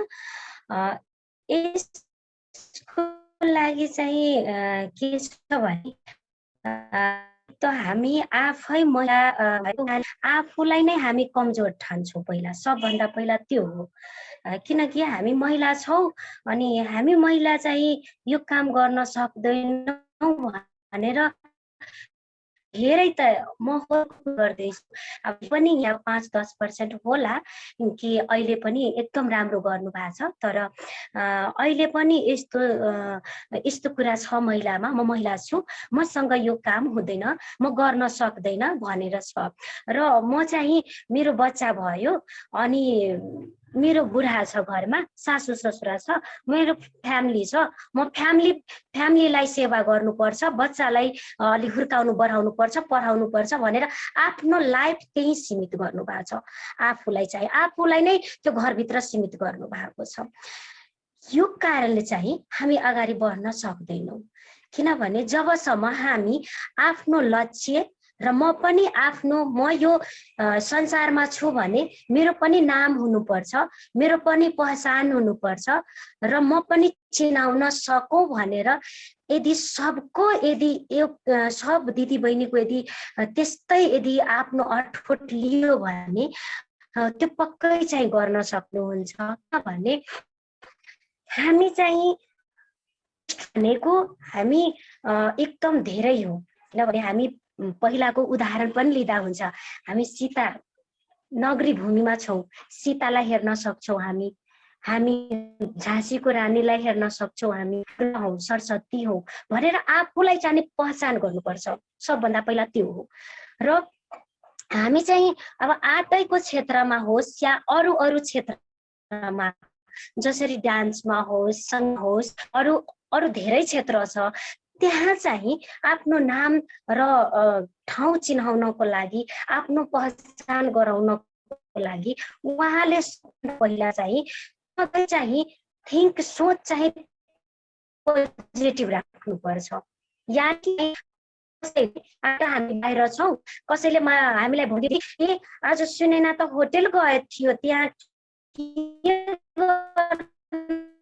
गयो भनेर मिटिङ हुन्छ किनभने हाम्रो जुन समाज जस्तो छ नि अहिले जक्रिएको छ। मैले बारम्बार भन्छु नि, यो पितृ सोचले गर्दा जक्रिएको समाज छ। अहिले पनि त्यस्तो परिस्थिति छ। जति हाम्रो गभर्मेन्टद्वारा हाम्रो सङ्घ संस्थाद्वारा जति कुरा आएको छ नि हामी यसरी अन्त गर्नुपर्छ, तर अहिले पनि अन्त भएको छैन। म गाउँमा बसेको छु, मलाई त्यो कुरा थाहा छ। तर पनि हामी त्यही महिला, हामी जनकपुर पनि बस्छौँ, काठमाडौँ पनि बस्छौँ र हामी ब्याचलर गरेछौँ, मास्टर गरेछौँ, तर घरबाट बाहिर निस्कनु पर्छ भने त्यो महिलाले आफ्नो श्रीमानसँग सोध्नुपर्छ, त्यो सासूसँग अनुमति लिनुपर्छ। त्यो कसरी बढ्न सक्छ? त्यसको लागि म यो भन्दैन आफ्नो फ्यामिलीलाई छोडेर हेर्नुस्, आफ्नो परिवारलाई त्यो साइड गरेर हेर्नुस्, त्यो त कहिले सफल हुन सक्दैन। किनभने फ्यामिली इम्पोर्टेन्ट हो। हाम्रो फ्यामिली जबसम्म हाम्रो साथमा छैन भने हामी कहिले पनि अगाडि बढ्न सक्दैनौँ। त्यो कारणले हामी कन्भिन्स गर्न सक्छौँ हामी उहाँहरूलाई त्यो।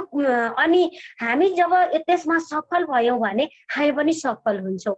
र हजुरको जुन हाम्रो यो सुनैना जस्तो अब महिलाको कुरा आयो, यहाँसम्म पुग्नको लागि तपाईले चाहिँ पोजिटिभ थिङ्क सोच राख्नुपर्छ र जहिले पनि हामीले चाहिँ अलिक के हुन्छ भने अलिक कन्भिन्स चाहिँ आफू नै यो चाहिँ म काम गर्दैछु भन्ने एउटा हुन्छ नि।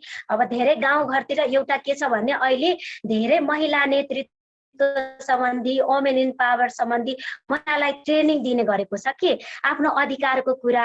तर हामी डाइरेक्टै आफ्नो अधिकार माग्यौँ भने घरमा त्यहाँ द्वन्द्व हुँदो रहेछ, त्यहाँ हिंसा हुँदो रहेछ, कुटपिट हुन्छ। त्यहाँ तिमी ट्रेनिङ लिएर आयौ अनि भोलिदेखि बन्द हो तिम्रो ट्रेनिङ भनेर चाहिँ त्यहाँ चाहिँ धम्काउँदो रहेछ। त्यो हामी नगर्ने, त्यस्तो चाहिँ नगर्ने। र विभिन्न सङ्घ संस्थालाई म यो पनि रिक्वेस्ट गर्छु कि तपाईहरु यदि यस्तो ट्रेनिङ चलाउनु भने दुईटालाई राखेर गर्नुस्। किनभने हाम्रो दुवैजना, किनभने त्यो संस्कारमा त्यो सोचमा हामी दुईजना नै उहाँलाई पनि चेतना चाहिन्छ। किनभने हामी एकातिर दियौँ भने अर्कोतिर त्यो प्रश्न उठायो भने, क्वेसन गर्यो भने, आफ्नो मनको कुरा राख्यो भने त्यहाँ द्वन्द्व भइरहेको छ। त्यो कारणले त्यो पनि हो। र यहाँ आउनको लागि तपाईँ चाहिँ अगाडि बढ्नको लागि हामीले पोजिटिभ र फ्यामिलीलाई लिएर हिँड्नुपर्छ। मेरो चाहिँ सोच त्यो छ। धन्यवाद सुनैनाजी तपाईको भनाइका लागि। हामी कार्यक्रमको अन्त्यमा नै छौँ र अन्त्यमा हामीसँग जति पनि स्पिकर्सहरू यहाँ हुनुहुन्छ, केही छुटेका, केही आफ्नो अनुभव मैले भन्न छुटाएका जस्तो लाग्छ भने चाहिँ कृपया आफ्नो अन्तिम भनाइ राखिदिनको लागि चाहिँ हाम्रो स्पिकर्सहरूलाई म अनुरोध गर्छु। केही प्राविधिक कारणले गर्दाखेरि चाहिँ युवराजी चाहिँ अब हामी सिर्न सक्नु भएको छैन भन्ने कुरा पनि म हाम्रो श्रोताहरूलाई जानकारी गराउन चाहन्छु। म लवकानजीबाट सुरु गर्न चाहन्छु। अन्त्यमा आफ्नो भनाइ राखिदिन चाहिँ म लवकानजीलाई अनुरोध गर्दछु।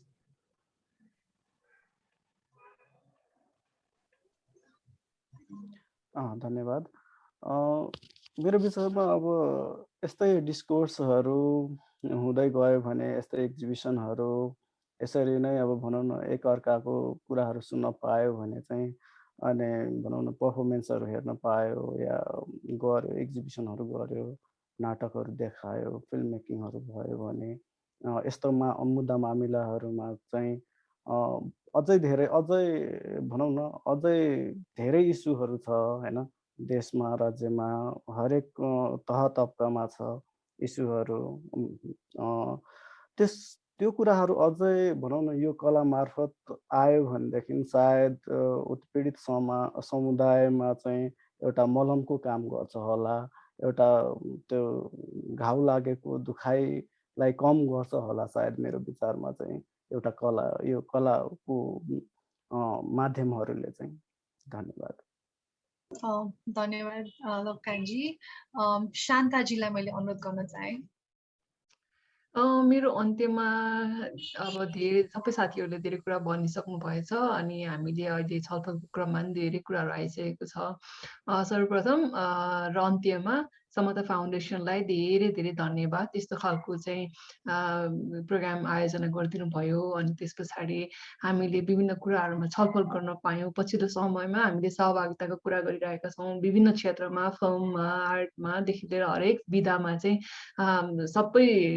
सबै चाहिँ कम्युनिटीको चाहिँ जेन्डरको चाहिँ सहभागिताको कुरा गरिरहेछौँ र त्यो सहभागिताले हामीले सोच्ने हेर्ने बोल्ने खालको जुन हामीले क्रिएट गर्छौँ आर्ट होस् फिल्म होस् जे पनि त्यसमा चाहिँ त्यो सहभागिता बिस्तारै देखिँदै जानेछ भन्ने हामीले पछिल्लो समयमा चाहिँ प्र्याक्टिस पनि गरिरहेका छौँ र अहिले यो जुन किसिमको चाहिँ प्रोग्राम आयोजना गरिदिनु भयो त्यसको लागि धेरै धेरै धन्यवाद समता फाउन्डेसनलाई अनि मलाई पनि बोलाइदिनु भयो मेरो कुरा राख्ने मौका दिनुभयो थ्याङ्क यू सो मच अनि सबै साथीहरूलाई जसले जोइन गर्नुभयो विभिन्न ठाउँबाट उहाँहरूलाई धेरै धेरै धन्यवाद थ्याङ्क यू सुनेनाजी सुनेनाजीलाई म रिक्वेस्ट गर्छु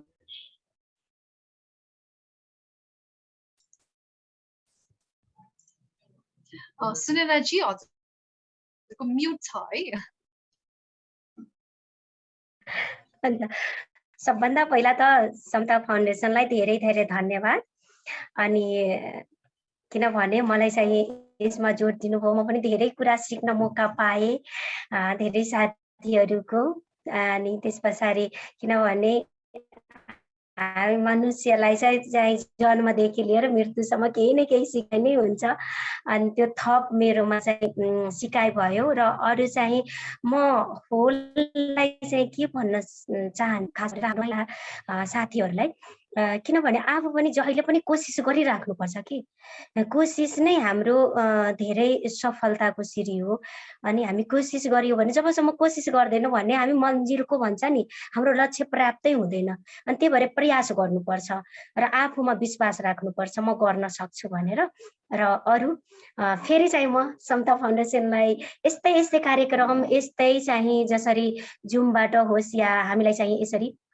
जोइन गरेर चाहिँ विभिन्न क्षेत्रबाट चाहिँ आगामी दिनमा पनि अपेक्षा गर्छौँ कि यसरी गरिदियो भने अझै झन् राम्रो धेरै किसिमका कुराहरू सुन्न मौका पाउँछु होला भनेर भन्दै धन्यवाद धन्यवाद सुनेनाजी योजनाजी चाहिँ आफ्नो व्यक्तिगत कारणले गर्दाखेरि चाहिँ उहाँ अन्त्यसम्म चाहिँ जोडिन सक्नु भएन भन्ने कुरा चाहिँ उहाँले जानकारी गराउनु भएको छ र योजनाजीको चाहिँ केही प्राविधिक समस्याले गर्दाखेरि चाहिँ उहाँ पनि जोडिन सक्नु भएको छैन र अन्त्यमा चाहिँ हामी यो कार्यक्रममा चाहिँ जति पनि यहाँ व्यक्त भएका विचार धारणाहरू छन् जति पनि स्पिकर्सहरूले आफ्नो निजी विचार राख्नुभएका छ त्यो समता फाउन्डेसनका सहयोगी संस्थाको चाहिँ धारणा होइन भन्ने कुरा चाहिँ म प्रश्न चाहन्छु र यस छलफल कार्यक्रममा आएर आफ्नो अमूल्य विचार दिनुहुने 5 जना वक्ताहरूलाई हार्दिक धन्यवाद ज्ञापन गर्छु निष्कर्षमा भन्नुपर्दाखेरि 5 जना वक्ताहरूले जुन कुराहरू राख्नुभयो एउटा सभ्य समाज बनाउन कला एकदमै महत्त्वपूर्ण छ र कलाले नै सामाजिक